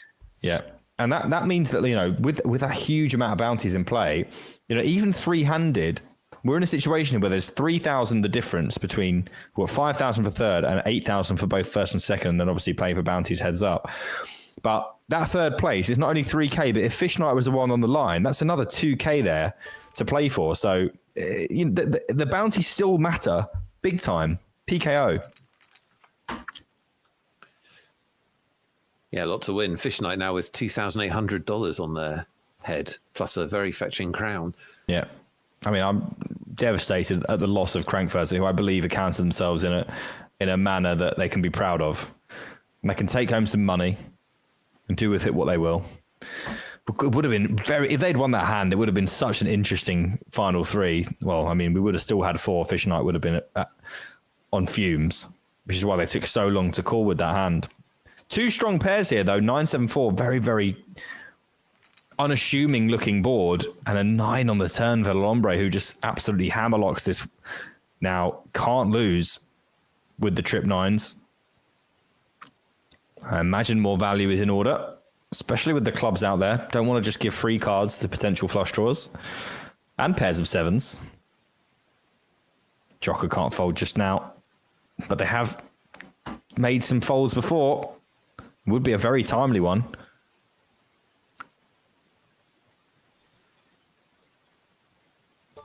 I don't think... Oh, it's a sit-out fold. So I don't know that... I mean, that might have saved them some money, unlike last time. What's happening with these sit-out folds, Nick? You think they're going to fold anyway, but that wasn't the case the first time. They haven't adjusted to not having a time bank. I mean, probably that, but they can. Obviously, it's very obvious that you don't have a time bank. The client shows you in no uncertain terms. But you know that hand, I can understand like a timeout fold. That makes sense, and sit straight back in as well. Probably just a timeout fold. Couldn't make their mind up in time. But the queens, I mean, there's no way. That was just a clear, unadulterated disconnect, and a very unfortunate one. Pedro says Magic Nick Day. We'll go with that. Nettie, sorry to hear your news. Hope we can put a smile on your face tonight. Good luck to everyone in the free roll. We will do a check-in with you in a little bit as we've got a longer show tonight, so we can see how you do. We'll have another giveaway very soon as well. Yeah, sorry to hear that, Nettie. Hope everything works out for you. Full house versus straight, by the way. Yeah, it's like an unexciting straight, isn't it? But yeah, exciting enough for 6 big blinds, basically. Yeah. Would have been better served timing out there on the river. Yeah, you got plenty of time out. Yeah, that one was a good one to time out on. They did not find a timeout, and up to 65 big blinds, which means that getting cut adrift here, Jocker, with the hardest name to say, so I don't mind it.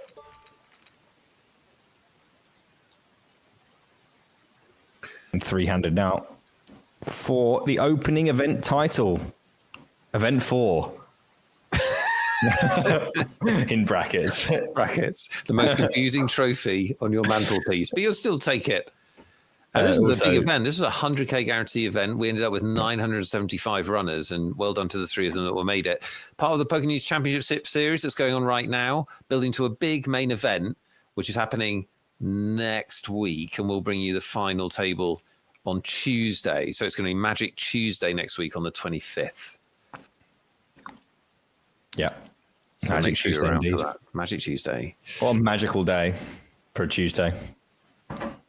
Yeah, hope David Cutman we've will- transformed Mondays, I think, pretty much for the most of the planet. But we haven't actually transformed Tuesdays, which is a bigger project. Because I always say Magic Monday makes the worst day of the week the best, but actually the worst day of the week is Tuesday. You think So we need to spread more Tuesday joy? Is that what you're saying? it's a big project because Tuesday's got nothing going for it, like nothing. Yeah, I mean, a lot of people are not a big fan of Wednesdays either, though. Oh, really? But do you think it's because? Hump day Yeah, on with Wednesdays. Plus, Which I is take sort of- 5 aside. It's brilliant. because you're sort of like bang in the middle of like the week, and you know, it's you can't see the light, and there's 3 days left. Wow. You know, you're running out of energy a little bit. That's a crappy week. You want to get yourselves a 5 aside. Yeah, I'll play some 5 aside. I mean, my shins aren't what they used to be, but Just pay a nice 5 aside where there's no kicking. there's no kicking. Oh, that sounds like me. I can strike a ball. I just can't tackle, run. You're more like a pivot. You just Yeah. stand there. Exactly. And then Yeah, like bang it walking and it comes football. near you. I'll be good at walking football. Yeah, walking football looks really depressing. Yeah. Just spend the entire game going, I remember when I used to be able to run after that. Yeah. We changed the rules because you're so crippled and No. old. Tragic that. Yeah. That's me though, for sure. Love this check raise again from Fish Knight. They keep Yeah, they've attacking. got that, haven't they? They've got that in their Yeah. arsenal. Well, Jocker knows that the other 2 times that Fish Knight did this, they just gave up the turn. So it could be that you could just get to call the flop here and then maybe take it away on future streets. So definitely no folding with our flush draw. But Fish Knight does take a even more commanding lead on the turn now with the king. The 10 and the 8 no longer live, but spades are still, and check would be the standard here, I would say. Yeah, potentially confusing with Joker, like you said, because Fish Knight has check raise bluffed the flop twice and given up twice. Yeah. This time would possibly have been the same, but they've hit, as we can see. Yeah, I think they probably would have almost certainly done that. They're going for the little 10%er for value here with the king. Not sure exactly what they're trying to extract from. Potentially something like pocket jacks, but it seems a little bit dicey. Do get the fold though, which is nice. And a new chip leader, momentarily at least. Yes. Fish Knight. Yeah. And Jocker now. I don't know what Fish Knight is. Chat? Anything? What's Fish Knight? Maybe like the Friday nights, fish and chips. Okay. I used to have that Friday night. Every Friday night I used to have fish and chips. Could be that. Do like fish and chips. It depends where they're from, but yeah, I generally do agree. It's one of those ones where if you get like a fish and chips and curry, the thing those two have in common is if you get a hankering for it, you have to have it. Yeah. Like you can't fancy a fish and chips and then have something else. No. Yeah, you know, it is a really specific hankering that it suffices, doesn't it? Jocker here. Jack 9 off. Starting to get a little bit cut adrift, Nick. Yeah, they really are. Don't have to panic quite yet, but No, that said, do need to find some chips. One of those situations. yeah, some playability, and they're probably not going to get this one through right now. 2 overcards and straight draw for El Ombre, who's going to float. And there is one of those overcards. A pair of 7s now. Will Jocker attempt to win this pot? I don't think it will work, but I don't think they'll do it as well. They are going to try half pot. I don't think we can ever fold a 7 here as El Ombre. It's just winning. What are you expecting to fold that called the turn for 2.5 big blinds? They've got to have something very specific, I think. Well, yeah, probably something like an ace 8 that, you know, call the turn, but even that, maybe you get called. That then decides to fold because you could still get curious. Don't know. Oh, well, we got the kings. Oh, we're going to shove them. I prefer 2 big blinds here. Fish Knight may call. They may call. We should point out, by the way, as you'll know from my earlier mistake, there's a big difference between finishing third and finishing the top 2 in this tournament. Yes, there is. Psychologically, cash-wise, there is. It's like $3,000. And then psychologically as well, you basically chop the money in the first 2, but have that huge, I nearly made that big chop feeling if you finish third. So yeah. Well, there will be a lot of bounties to play for. I mean, especially if Fish Knight gets there, which it looks like right now that he will. Yeah. They're going to be playing for a fair amount. Like, if we lose Jocker for 1.1k, there's going to be some serious money to play for, heads up. Boltzwaxer says, wonder if a jam gets a fold there. Yeah, it's an interesting concept where when your opponent's got a weak range or like a curiosity type, likely to have a curiosity calling type range, you just need to bomb the crap out of it. Yeah. Technical. Capped. When they're capped, bomb the crap. Yes, there you go. Put it on a t-shirt, sell it. I love it. He knew. When they're capped, bomb the crap out of it. We'll just see this hand and then we'll do a giveaway, I think, Nick. All right, mate, you're the boss. Let's get the tickets out. Get them out. Lads and lasses. Yeah, indeed. El Ombre is going to call here, as they must. And now Jocker could go for a very sexy value shove here. I'd be very impressed. I wouldn't be surprised to see block. I think that would probably be a reasonable line to take. I think I'd prefer to have seen a bet, but I understand the check. And we are going to see Jocker get creeping up towards that 20 big blind mark again, which they'll be happy with. Yeah, surviving, hanging on, playing to get into that big heads-up chop. Yeah. Battle for the blinds. As promised, let's do a giveaway. So we'll do another keyword. 4 more tickets. How good are we to you? These are $33 tickets to play in a Satellite on 888. So you need to be able to play on 888 for a 300k main event.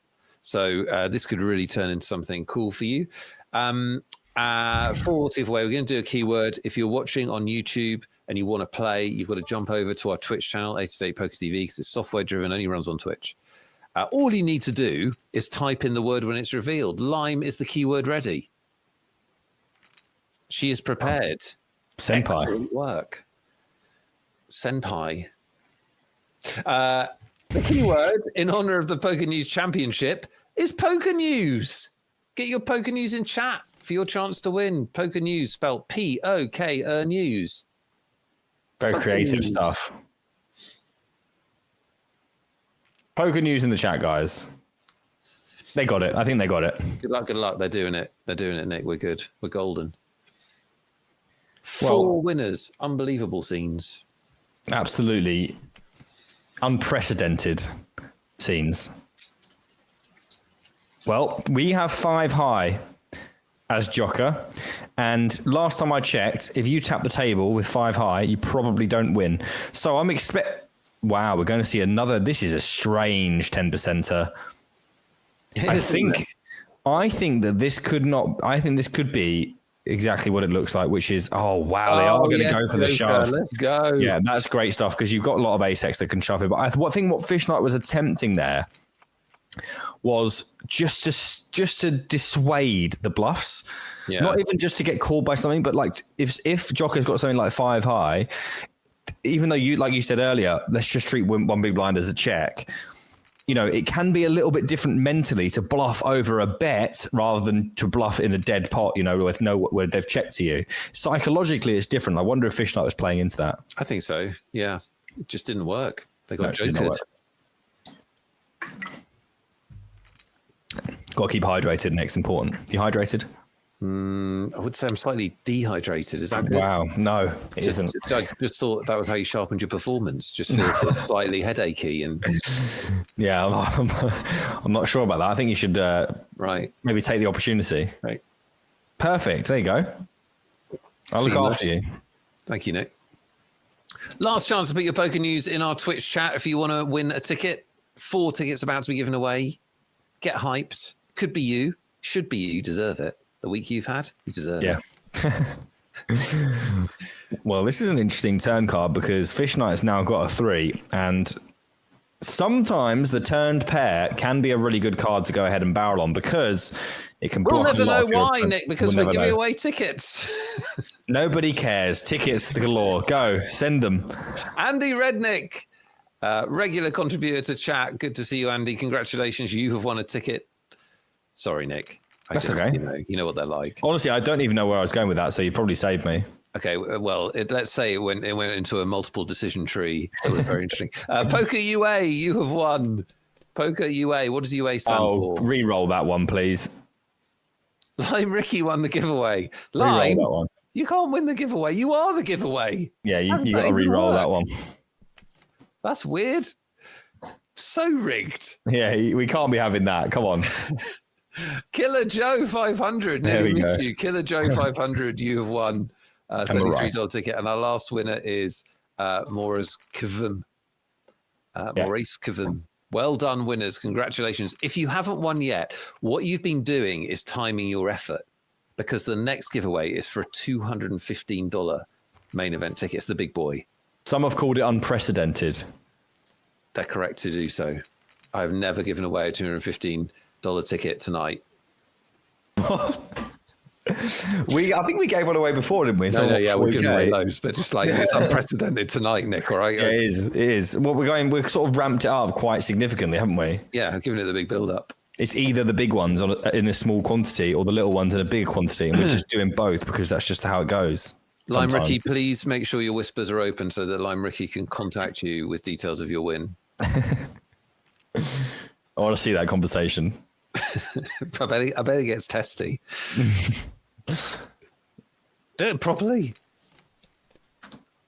Oh, Lime's whispers are private. Nobody's sliding into her whispers. Fair enough. El Ombre with King Deuce off. And a little straight draw here for Jocker, who has the option to fast play this in terms of check raising now. Certainly calling available to them. And they are going to go for the call and turn a straight here. King of Clubs specifically for El Ombre is an interesting card because obviously they do have that gut shot, which would give them the better straight. But also a club that you could use to leverage on club rivers. Oh, it's a horror river for Jocker, who now has the bottom end of the straight, and El Ombre is backed into the high end, and they're going to have a lot of King X here, Nick, as well. That's the problem for Jocker. Yeah, it's pretty brutal, but 4 big blinds makes it easier, obviously. Yeah, we just can't really fold to this, although Jocker may think about it first. They are going to have to pay it off, and more chips. Much more interesting if El Hombre had gone big there. I wonder what Jocker would have done. Yeah, I mean... Definitely a tricky one. I think, something around pot would have been more interesting. In terms of getting folds, but we do not see a fold. Obviously, for half pot, you only need to win around a quarter of the time, and there you can't imagine that you don't win at least that often with a straight. Going to get the ISO from the 6-2 off, one of those just really rubbish hands in the big blind after small blind limps where, you don't really care if they 3-bet shove after limping. You just get to fold and go, okay, fair enough, no problem. But when you pick it up, it feels really good. Obviously, using that rubbish hand to pick off some blinds. Fair fight here, blind on blind. Fish Knight with option. Could 3-bet this one. Certainly can't fold. But 3-betting probably not at the top of their list with Jocker hovering around the 15 big blind. Oh, folding, I'm not sure about. And that is one thing I would say about this final table, other than the shoves, obviously, and when Frankfurter was doing funky things. We haven't seen a lot of pre-flop aggression. No, obviously, we haven't. You get dealt aces and you got 13 big blinds. That's different, but it is easier. Yeah. Will they shove betting light or anything? I think you're supposed to call here. Supposed to, quote unquote. They're going to go for the "I've got aces" raise, and Alombre goes, "I believe you." Go ahead. What's the "I've got aces" raise? Off 13 big blind, 3-handed. No, I've got aces. Okay. No worries. seems fair. Going to get a limp here. And this time, Alombre is going to check that 9-5 off. So you've got a little bit more potential than the last hand that they checked and that they raised with, And now, top pair for Alombre, who's had this fair share of distribution. Has El Hombre. Greenlandic Spirit, I'm sorry you're frustrated about the regulations and terms and conditions and all of that. You'll have gathered by now in the tone of the show, we're definitely not best placed to help you. We're more the stupid jokes and Liverpool questions end of the operation. So do ask support and they'll sort you out or explain things. Free roll wise, where are we up to? How many are left in the free roll? Let me know if you're still in the free roll and how close we are to the money. You don't have to put your position in because then everyone just starts typing numbers. But we've got 609 left. Brave adventurers. Noob Frost Major, take it. You're in. Yes, nice. Champagne Poker's in. So we're going to get a redraw for this ticket, sadly. Oh, really? Greenlandic Spirit can't win it. Well, the Greenlandic Spirit is to share. I know that. So they won't be unhappy. And the redraw produces a winner. Mundog, you've won a ticket out of nowhere. Congratulations to you. Now imagine if they win the tournament. What a story. I'd love that story. And I think they probably travel to Greenland. Yes. And give that man some of their winnings, I would imagine. I would have thought. To complete the story, and we'll vlog it. Brazilian Donks, you're 17th in the free roll. That is badass. Keep it going. Playing aggressive. We already knew that from the screen name, I think. We got that. That's some aggro power. I hope that's not your name on there because I don't think you'll get much respect. Queen on the turn for Jocker, who had the lead but now has a hammerlock. Oh, goodness me. Goodbye, Jocker. Hammerlock broken in two. And we are going heads up, Nick, because there's absolutely no way in a million years that this is not going in on this river. That's the most hidden straight of all time. Well done. El Ombre is going to shove. Jocker is going to have to call, and they'll feel pretty sorry for themselves.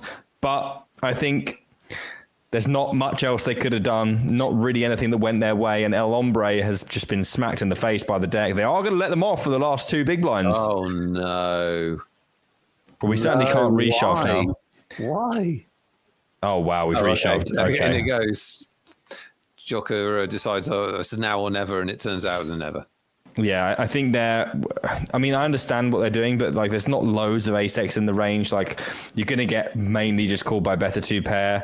I guess I think if they have something like ace-jack, then they're kind of priced into calling anyway, and they want the rest of the money. But it's kind of a close one. I do have sympathy for it. And out in third place, Nick, for $5,125. 5,000? That's like the Proclaimers. Well, I'm proclaiming their $5,000. Yes. I'm very happy for them. That's good. Big heads-up battle here between Fish Knight and El Hombre. El Hombre's looked like the winner for a long time, but Fish Knight pulled level. 2-1 chip lead-ish at the start of this. They've both got about $8,000 in prize fund. They're playing for the bounties. Yeah, which is not insignificant. Look at it. That's over 4K. If you want to be specific, which I imagine you do, it's about 4.3. Yeah. Which is quite a bit of money. And El Hombre is obviously not going to be dealing at this stack depth, so we're going to be playing for it. But there's no deals, is there? Because it's all in bounty. You can't deal this. No. Again, guys, never done this, never been heads up in my life. So they keep changing what it is. I mean, true. Josh Manley, thanks for the raid. Hope you had a great stream. Good to see you. Make sure you all follow Josh on Twitch if you don't already. I don't actually recommend it that much, guys. If you're not missing much if you're not already following. Delete Nick Eastwood's link from the chat. He's being disingenuous and naughty. Ian's here as well. We won't promote you. Oh, hi, Ian Simpson, 888 Live Madrid poker champion. One of the few people I like less than Josh. Watch the vlog of 888 Madrid, and you'll see some quality commentary from two people called Nick and some quality poker from someone called Ian. Check it out. We were losing our minds towards the end of that one. It is. I'm going to take it up with Ian when I see him. Brilliant win, great poker, but he did take too long. Yes. Well, the reason he took too long because Murciano was a beast. Yeah. He fought for his life. That was a high quality poker match. Yeah. You'll be faster in Glasgow, right? You'll be out level 2, as is customary. We have still got $215 tickets to give away. And when this tournament is over, we'll spin the Wheel of Poker Justice, which has got 2 more $109 tickets. If you're not on the Wheel of Poker Justice, then you're going to want to stick around and see what it is, because everyone that sees it falls in love with it. and wants to be part of it and is on it the next week. So you've been made aware. To the point where Nick has deemed it necessary to bring it out on a Tuesday in order to brighten everybody's Tuesdays. Exactly. Yeah. We'll have it out next Tuesday. Don't worry about that. For your diaries, I'm sure you put this in your diaries, Magic Monday next week is on Tuesday, so we're going to be broadcasting the main event final table of this PokerNews series. Big final table. Hopefully you'll be playing on it. But we'll be doing this on a Tuesday. I believe I'm doing the home game next Monday. That rings a bell. I think Hayden said that it's been moved to Tuesday, so I'm on the Monday. If anyone's interested, get your Nick Eastwood fix on Monday. Yeah, get your big final table on Tuesday. What a week! Yeah, can't absolutely do more. Massive. We can't do more for you, and if we could, I don't know if we would, to be honest, because it's getting ridiculous at this point, isn't it? It's silly. Yeah, silly. Well, Ombre, as has become customary, has got top pair again. And probably versus this sizing, Fish Knight's going to have to let this one go. They are going to find check raise, by the way, which is super interesting. Definitely better than call, because you really don't want to be in the situation here where you're calling and then when you don't get there, not finding a way to win it, and folds the king-queen out, Nick. I think that they just assume that spot is drastically underbluffed, and as we can see, it's safe to say that it isn't, because they found a very creative check raise on turn. Yeah. Very creative. Nice to see. Yeah, absolutely. Still got some serious stack depth. I mean, especially with not very much 3-betting pre-flop, which we haven't seen. Could be a long heads-up match. Yeah, and I think to be fair to El Ombre, most of the time there, when you're watching with cards up, guys, someone's going to have a set or a straight in that spot in Fish Knight's shoes. So I understand the fold. This occasion it was ill-timed, but I think El Ombre on the whole will be content to let that one go overall. Yeah, it's tough, isn't it, when you're playing a stream and people can see all the whole cards, and yeah, you get into some spots. This could be a longer battle than the Ian Murciano mega matchup. Potentially. Do check, in all seriousness, if you want to watch a good final table, do check out that Madrid live final table. It was some seriously fun and high-level poker to watch. Buttons were being clicked, and it was things thoroughly were being done enjoyable. when moves were being made. Yes. Who was the Dutch player whose name's gone out of my head? That's it. Ten Harter. He was fantastic to watch. Yeah. He won Ian the tournament by shoving that Queen Jack. Doesn't shove there, Ian doesn't win the tournament. Oh, yeah, you're absolutely right. Crazy how these things go. The hidden luck of Hold'em. It's never hidden when it's Ian. Exclamation mark. Is it exclamation mark Ian? Ian is luck, the proof that luck exists. That's how it goes. That's how the saying goes.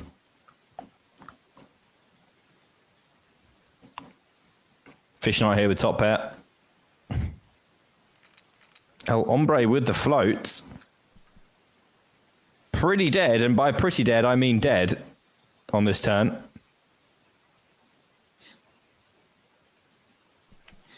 Yeah, I was going to say Fish Knight probably checking because they're not going to get paid on 3, but you don't know. And now... Yeah, now. Do we have to bluff as El Ombre? I'm not sure that we do with Queen High. Any value to be had by Fish Knight? I think, to be fair to these two players, these are probably... They've shown the best poker on the whole. Oh, wow. Yeah. A quick call from Queen High, by the way, from El Ombre. And we're pretty damn even now. So we're heading into a pretty monumental battle. Yeah, get yourself a glass of something delicious and watch some heads-up poker.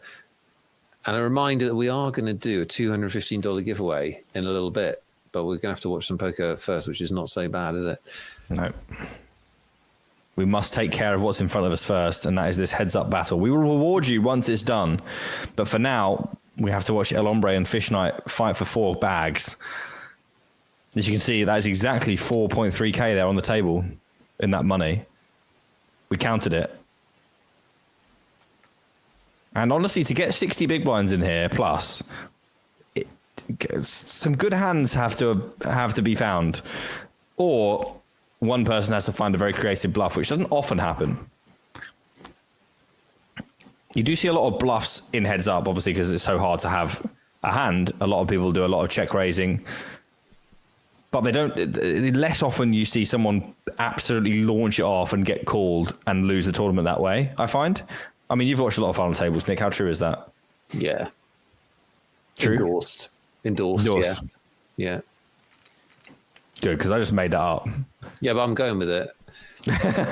I have a basic rule that my co-commentator just, gets endorsed, because otherwise... Yeah, we're on the same team We don't have time here. to have arguments. No. Not at this level.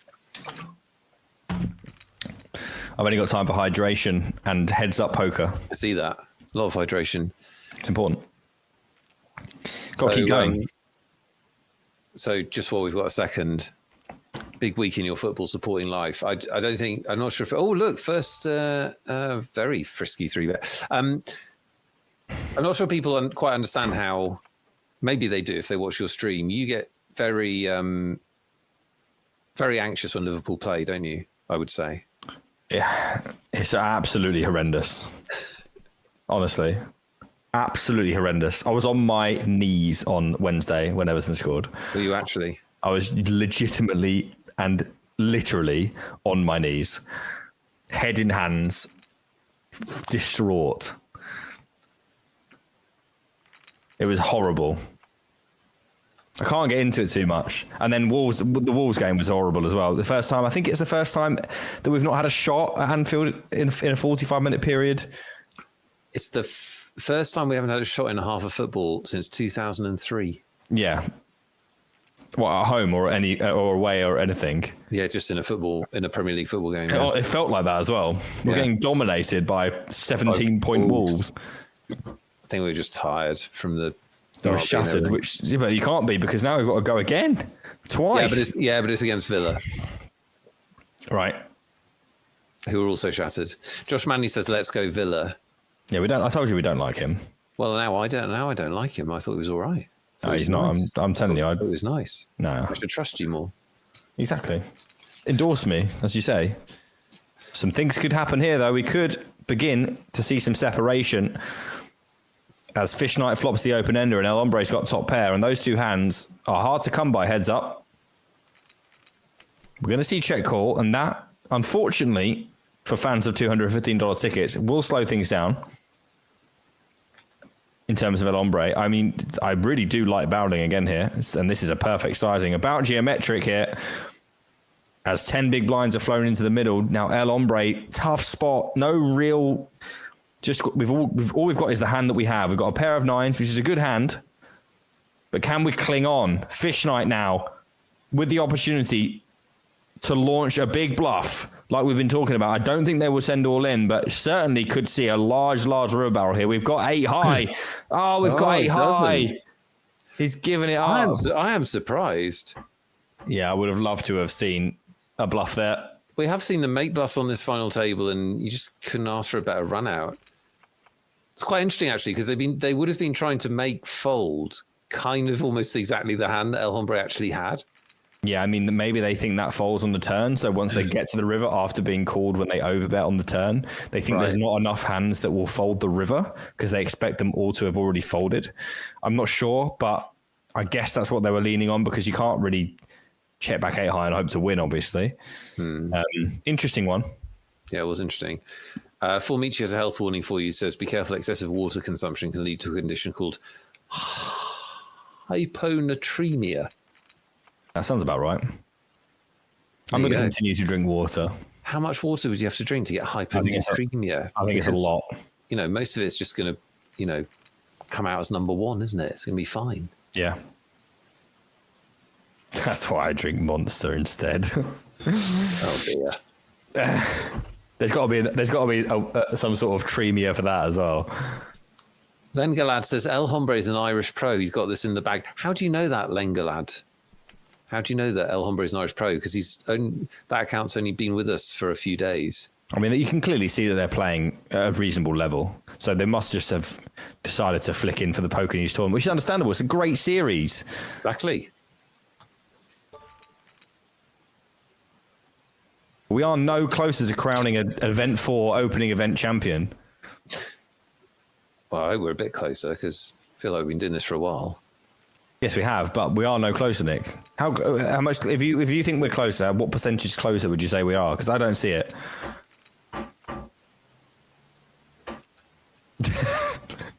I'm saying I can't give it away. I would say we're some percentage closer.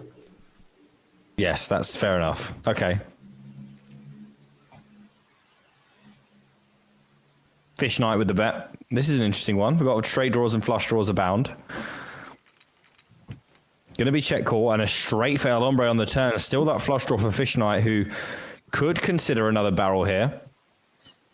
And I wouldn't be surprised to see it because obviously we can call a check raise here with our Queen 10 of Hearts. Yeah, fair point. Interesting to see how Ombre plays it. Just calls.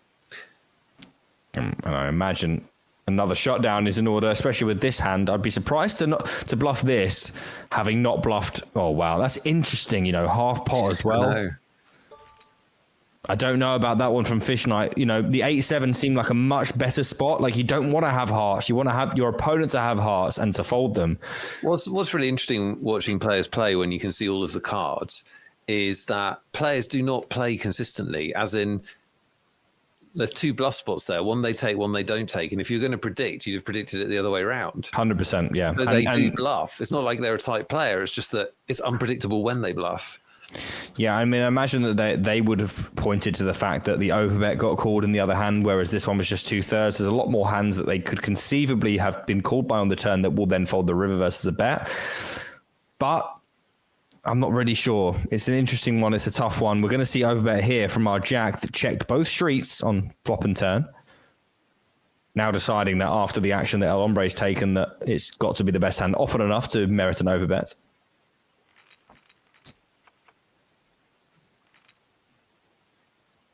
And limpy for the King 8.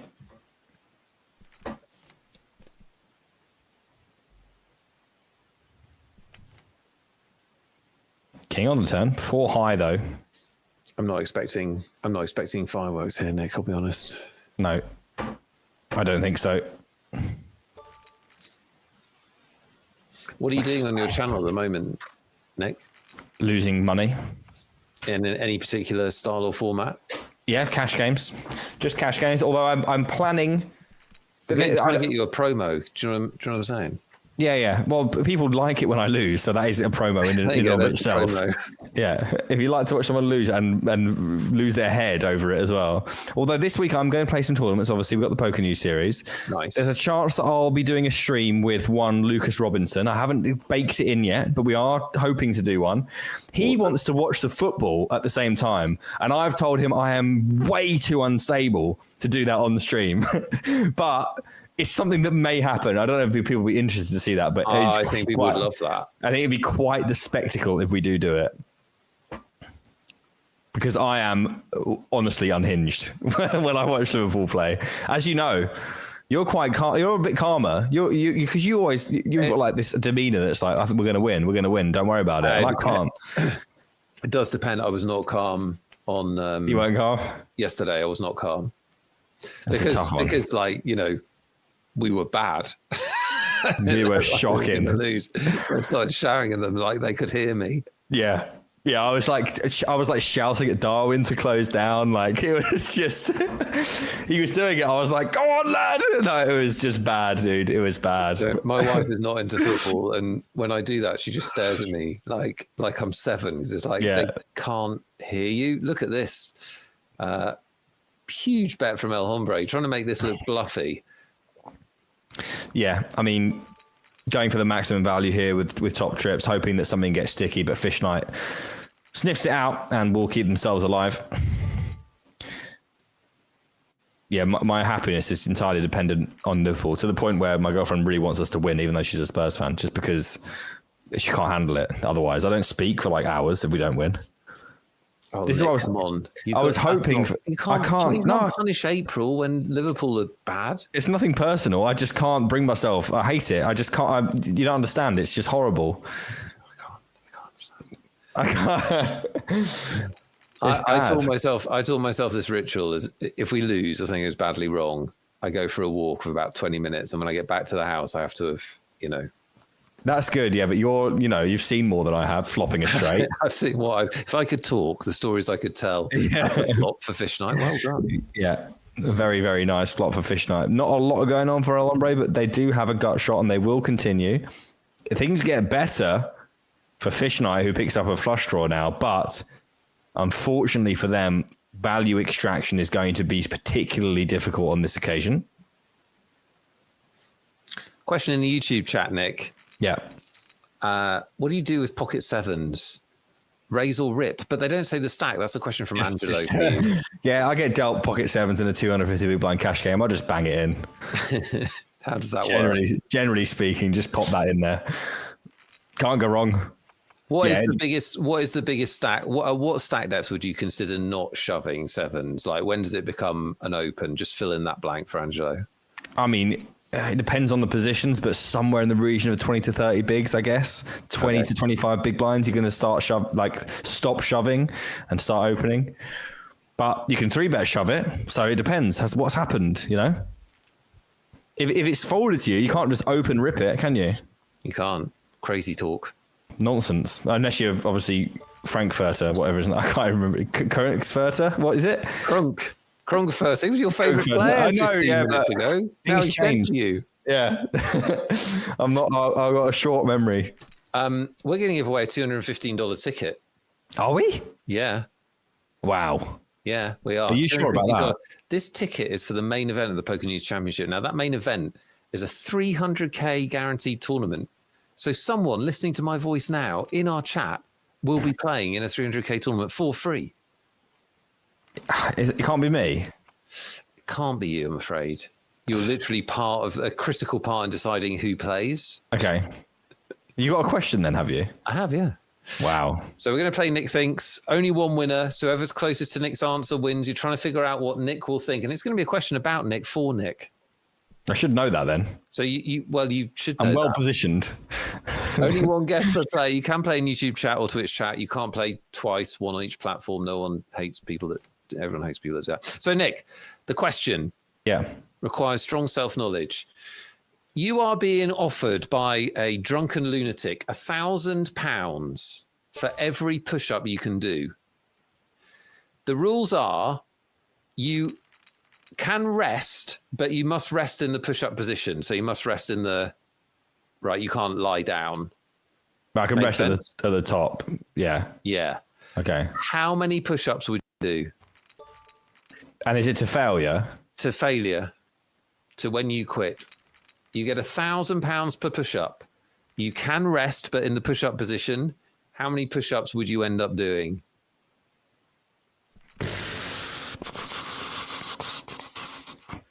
You can plank there for hours or whatever if you can do that, but how many push-ups would you end up doing? What a brilliant question for $215. What does Nick Eastwood think Nick Eastwood's push-up total would be? How much money would he be banking if this happened? Whoever's closest wins a $215 main event ticket. You've got until the break, which is in about 5 minutes, to get your answers in, and then we'll reveal the winner after the break. It's just difficult because I don't think I've ever done a stop-start set before. No, I've never done a push-up. Yeah. I mean, £1,000 a push-up, that's going to take you to new levels, isn't it? Yeah, well, it should do, yeah. New levels of effort.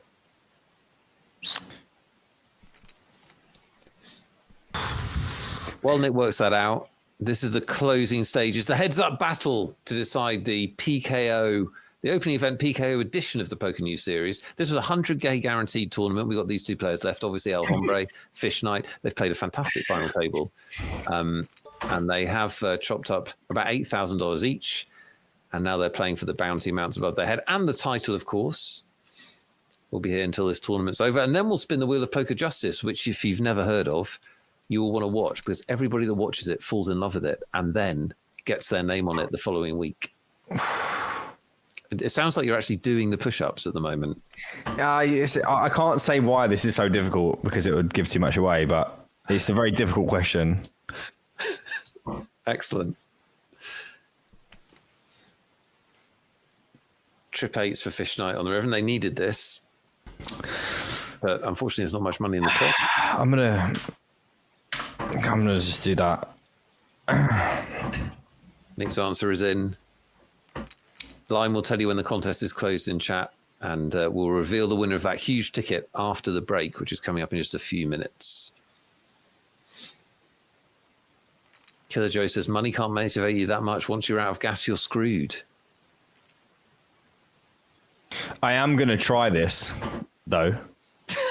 Are you? Yeah, because I have no idea. And then you're going to go up to strangers and try and collect your thousands of pounds. No, I don't know either. Like, that's a good question. Yeah. Top set was a good. A couple of pots of fish night. Trying to call this back. 3-1 chip disadvantage, as you can see. Yeah, we're not done yet. 3-1 is still fairly sizable amount of chip. I mean, 30 big blinds is chunky. You're happy 30 big blinds. Yeah, absolutely. So quite a very comfortable stack for most players as well. No, there's nothing desperate going on. And we are floating the 7 high, which is interesting. We will have to bluff this one if it goes check. And there's definitely a chance it could work depending on river. Will we see El Ombre barrel again, though? Interesting. Doesn't barrel. And now if we don't bluff this after floating the flop, Nick, then we may as well not float the flop. That's as far as I'm willing to go. No, that seems like logical something to me. And that should be break, I believe. No, it's not break. No, because remember we had the extended break before. Course. Yeah. So we've got another 4 minutes or so. Okay. The contest is closed, though. We'll play these 4 minutes. We'll have a break, and then somebody's going to win a $215 ticket. Game Changer says one of the better questions, I must say. Well, I think so. I'm going to do more questions which ask the co-host to actually think about themselves. Yeah? Yes. That's good. I mean, that was tough, that one. We'll go into it. And you didn't even have to do the push-ups, and it was tough. Yeah, exactly. 2 pair here, by the way, for Fish Night. Lots of limp pots with not a lot of money going in. We're going to try and change that now as Fish Night. Will El Ombre call? They are dead to a 4. And that is not a 4, but it does pair the board. Obviously, got the nuts here as Fish Night, but it pairs the board. It could be tempting to look this one up as El Ombre, and he's not even going to think about it, just going to flick it in, and that's going to leave us even closer than we've been in a long time. About 2-1 now, the chip deficit. Yeah, pretty much exactly 2-1. Yeah, 2-1. Different ball game. And 40 big blinds. I mean, 40 big blinds is a non-trivial call, isn't it? There's a long. It could. I mean, we're going to need something special to happen here to end this one, because both players are really holding their own, trying to scavenge as many pots as they can to keep themselves afloat. Here comes another one of those scavengeries from Fish Night. Scavengeries. Scavengeritis.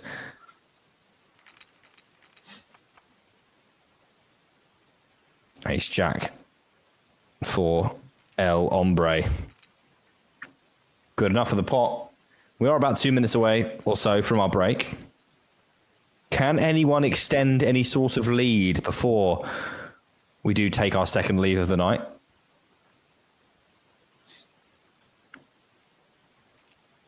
El Ombre going to take that 8-4 offsuit and raise it up and take one away.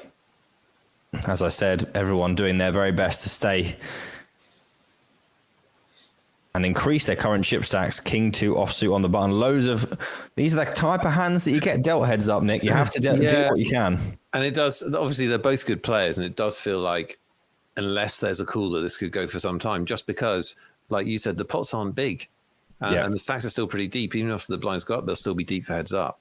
Yeah, they're trading pots back and forth a lot. And El Ombre here, we'll see this is a very reasonable card to barrel, having opened and checked back the flop. Lots of ace-x in range, but we know Fish Knight's probably going to check raise, and they don't go for a bet. And another full house of Fish Knight, by the way, with not a lot in the pot.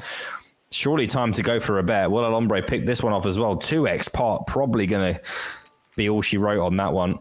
Bit greedy, potentially. Yeah, there's not a lot of building the pot going on, is there? It's quite passive.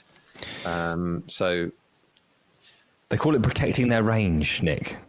Do they? Yes. Good for them. It is very good for them. Not so good for people that want to see tickets being given away. It's not good for the viewer, is it? The protecting the range thing where you just don't bet.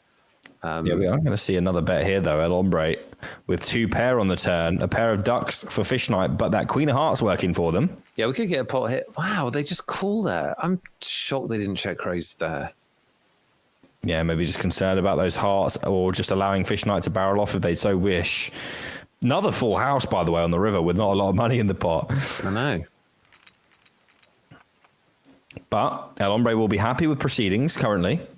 They do have the advantage, and they are keeping fish night at arm's length. Another opportunity to win one here for El Ombre if he just wants to take a quick stab, and that should do it. 7 deuce off, not the best of hands on ace king 5. You heard it here first.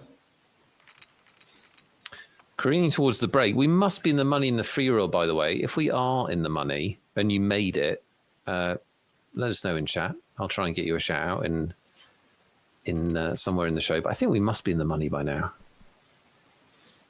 Let's have an ask. I'm sure we'll get told. Exactly. We should be hitting break any time now. Is it now? It is now. So, 5-minute break. We'll be back to award a $215 ticket and see the winner of this tournament. Don't go anywhere. This February, 2 poker giants are joining forces once again to bring you a tournament series of epic proportions. Powered by 8-8 Poker, the PokerNews Online Championship is back with over $1 million guaranteed for the series.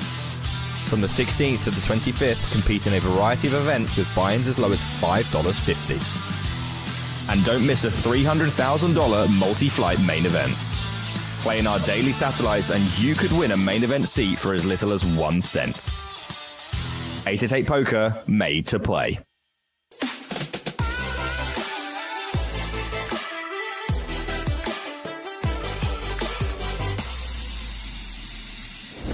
Hey guys, I'm Ian Simpson, and today I am super excited to announce that 8-8 Poker will now have a HUD or heads-up display built into our software. Whenever you're seated at the table, you'll be able to hover over your opponent's avatar or your own and get some vital statistics about them. You'll be able to see their VPIP, their PFR, their 3-bet, and where they're from. So how do we put this information to work? Let's say you've opened and the button 3-bets. Well, you can hover over your opponent's avatar and see their 3-bet statistic. And here we can see that it's only 4. Now that's actually really small. You can go ahead and safely fold your marginal hand, knowing that they're only 3-betting a very narrow range and they likely have a much better hand than yours. In this scenario, our opponent has a PFR, short for pre-flop raise, of just 10%. That means they're playing a very narrow selection of hands. That means we have to be a little more cautious when dealing with them, as we are likely facing a very strong hand. Jumping over to this spot on the final table of a tournament, we can hover our mouse over our opponent's avatar and see their tournament winnings. We can see this player only has $114 worth of winnings, whereas this player has $140,000 worth of tournament winnings. Now, this doesn't tell the whole picture, but it is indicative of how much experience our opponents have. And finally, in this scenario, we can see our opponent has a VPIP, which stands for voluntarily put in pot, of 40%. Now, that number is really high. Our opponent is playing far too many hands. So when we raise pre-flop, they call and we get this flop, we can bluff a lot more liberally. That's because our opponent is going to have far too many weaker hands that are just going to have to automatically fold to our bet. As you can see, having access to this information can be a real game changer. It can be a big help when making the decisions you're going to have to make at the tables. Give it a try for yourself. Let me know what you think. Tell me which stack you think is the most helpful. Make sure you like, subscribe, and hit the notification bell so you don't miss out on any of our great content. Thanks for watching, and good luck at the tables. Any hearts about, ladies and gentlemen? Big old 17 outs now, though, for Jordan, and 1 in 3 shots to become champion.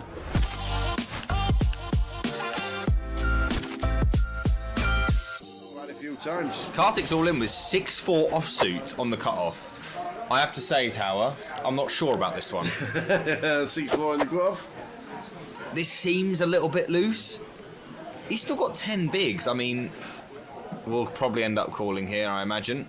It's just too far ahead. He's made the call. It's too far ahead of range. Yeah. And you'll see just how far ahead of range it is when Cartic flips over 6-4 offsuit. Yep. And he gets the You've caught me, he says. pants firmly round the ankles here for Cartic, but 40%. He's live. 6-4, he's live. Oh, it's a good start. Flopper 4. Up to 76% for Cartic, who begins pulling his jeans around to the knee area. Oh, he can pull them all the way up, Tower. Tell you what, he's fastened the belt. He has it. He's fastened the belt and he's pulled it even tighter. He's got quads. Wow. Love it. Could we get all in here? Yeah, should be. All in Dan, call Joan, you expect. Yeah.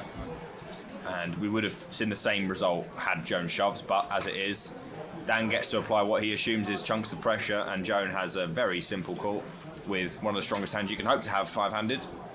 Here it comes. Yeah, she's got a call here. I can't see how she'd ever fold.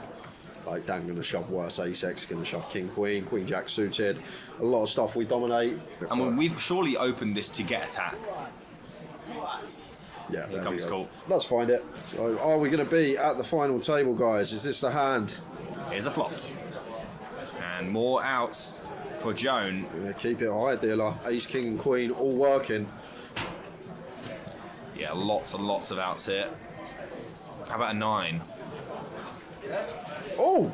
How about a 9? You feeling all right? Steve calls the Right, nine. let me go again. Ready? King. So Easty calls the king, and ace, queen, or 8 would do as well. Oh my word! Are you feeling all right? What? You're welcome, Joan. I'm just saying, you're welcome. What on earth was that? Raj ace-4. Shoves the small. Yep. Very good.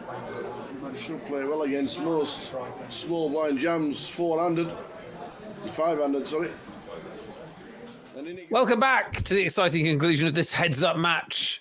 And probably hope. equally excitingly, awarding of a $215 ticket, and probably even more excitingly, spinning of the poker wheel of justice. That's what we've got for you.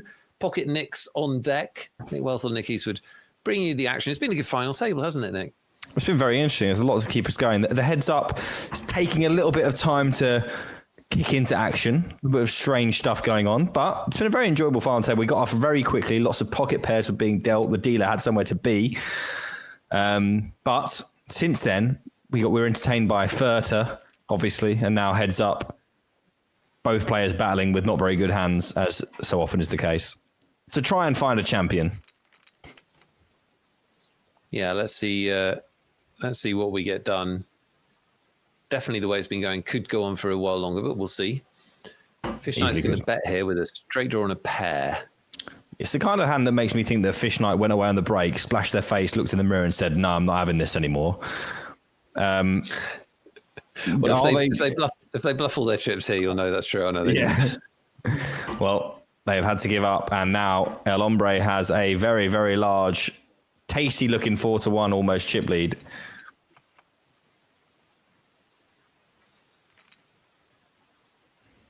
Yeah, and with the pots often being small, it does feel very tough to sort of chip your way back from a big deficit. Yeah, absolutely. Ducks here going for a stab for Fish Knight. Queen of clubs, though, not going anywhere for El Ombre, who has the ability to not only turn a straight, because that's often what El Ombre does, El Ombre things, but also, you know, their club working for them as well. Oh, it's going to chop out on the river. So everyone wins. Everyone wins, and the best play is to go all in. And why is that, Nick? Because sometimes they get disconnected. Sometimes they disconnect or they accidentally fold. Yeah. Yeah. Hey, Phil Ivey once folded a winning flush at the World Series of Poker feature table. And I mention that often because it makes everyone feel better when they do something dumb, because we've all done something dumb. We certainly have. And Ivey's done very few things dumb. Maybe the story of this heads up Fish Knight not putting a lot of chips in the pot with good hands, trying to trap quite a bit, trying to have a balanced checking range as much as possible. Will El Ombre find a way to leverage Fish Knight off this hand? This run out does favour a bluff, and we have got 6 high, but we're going to give it up. That's been the story so far. Not many bluffs getting it put in on the river. No, not many bluffs getting put on the river, and not a lot of pre-flop aggression, which means the pots are staying quite small. Yeah. Relative to the stacks. We are pretty close now, though. We're just 1 3-bet rip away from ending this tournament, with Fish Knight now hovering around that 20 big blind mark. And still continuing to chip away as El Ombre, even with those crappy Queen Deuce type hands. They're just trying to find that killer blow. Do you know what? If we replay the final table, El Hombre's never not had big chips. It's like they just had this big stack the whole way and never put themselves in danger. It's been pretty clinical, really. It has, yeah. Good seat they had as well. Really, really strong seat. One of the best seats in the house, to the left of the two erratic somewhat players and all the regs. Won't get time to name check you all, but congratulations if you made the money in the free roll. Mihaitsa is currently first in the 3-roll. Good for you. Keep it going. Go on, Mihaitsa. So a pair of 4s for each here. Is El Ombre thinking about bluffing? Interesting. That's almost certainly a bluff, and it is going to work. And just another little chink in the armor of Fish Knight, who now down to 18 bigs is some of the shortest they've been in a long time. And it's got to be fairly demoralizing because obviously they've clawed themselves back in a couple of times, but now it's looking like we're going to need to see some sort of all-in to get them back in the game. Because El Hombre's been battling so hard for every pot that you just can't imagine Fish Knight clawing their way back in that manner. It's much more likely that they just win some flips, you know? Yeah, I agree. Yeah, El Hombre clearly a very strong player. Yeah. And that is a very strong hand for Fish Knight, who makes a flush on the turn. El Hombre probably will not call here and doesn't. So still about where we left you. But anything could happen at any moment, or we could just be here for another 2 hours. I hope it isn't that. We've done worse. Yeah, we've done worse, no question. 13 hours on the final day in Madrid, currently the record for us. You've done worse, though, than that, even? Yeah. Yeah. You've been in business for a while. Pocket pairs, let's see how this goes down. Yeah, I mean, this is going to be tough to get away from Fish Knight. The pocket 7's really, really strong heads up.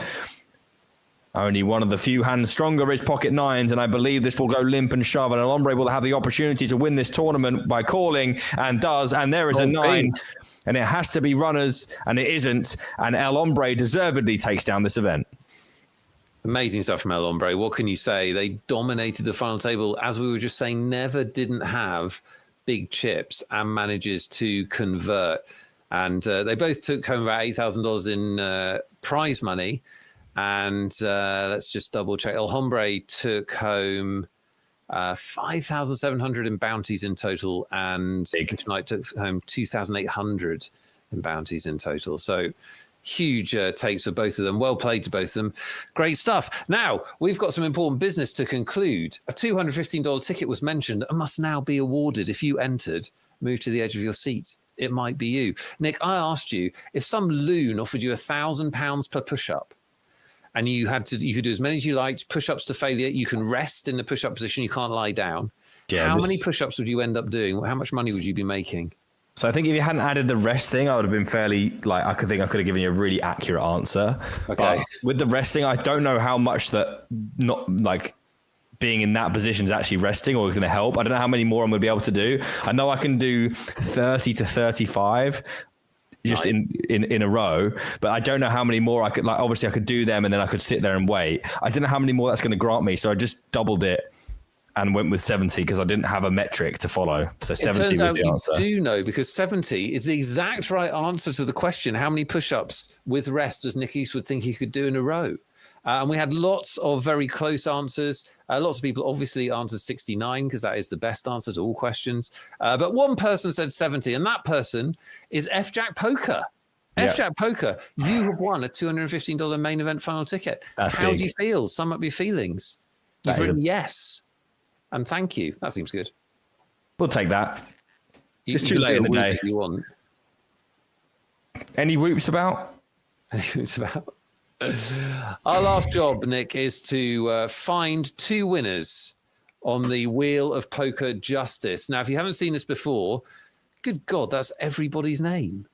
If you Yes. haven't seen this before, you get on this wheel by redeeming 4,000 Twitch points between now and our next, what will be Magic Tuesday show. We spin the wheel at the end of the show. If your name comes up, you win a $109 ticket. Huge ticket, 2 of them to give away. It really is that easy.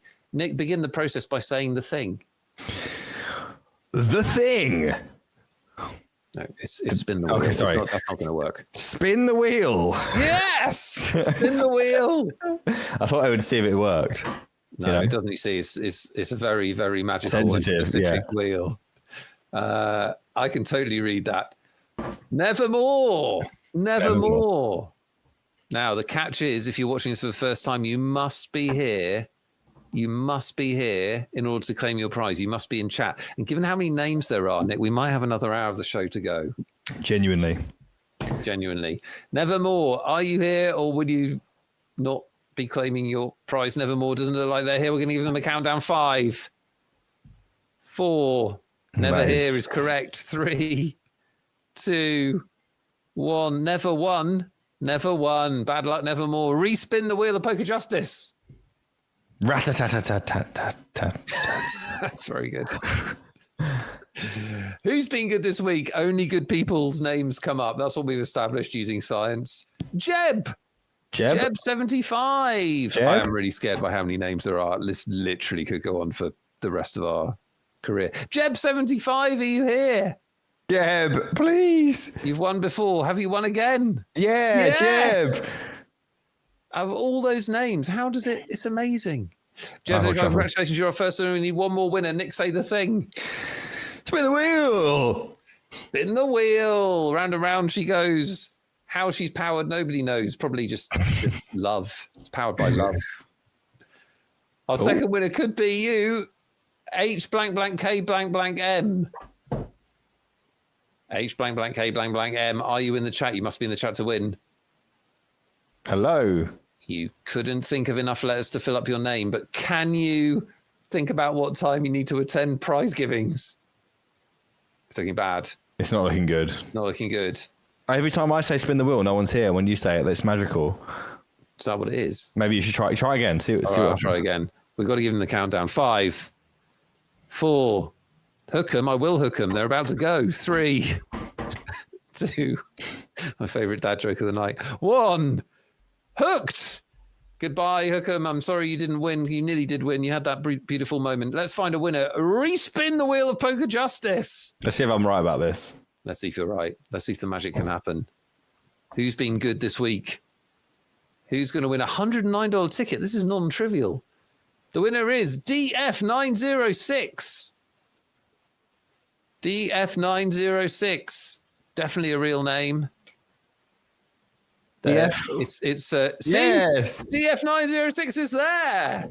There they are. Congratulations to you, DF906. You're our last winner of the night. A night on which we were all winners because we were here. Yep. But True. more literally, I think we had 13 ticket giveaway winners. Fantastic. Did you have fun, Nick? I had a great time. I hope David Tupman's feeling better. I know he wasn't well today. I'd rather join you in more, uplifting circumstances, but it was a pleasure. I hope he's feeling better too, but honestly, you're just as good. We'll take it. I just whoever they give me, do you know what I mean? Yeah, you made them look amazing. Trust. I love them all. Yeah. Thank you, Nick. Amazing stuff. If you don't already, make sure you follow Nick Eastwood on Twitch and watch his stream. It's great entertainment, great fun. And we really appreciate you stepping in, Nick. David Tupman will be back next week. We'll be back next Tuesday for a big final table. So make sure you see us for that. Thanks to Joey. Thanks to Lime. And I hope you have a great week. We'll see you on Tuesday. Good night. Bye, guys.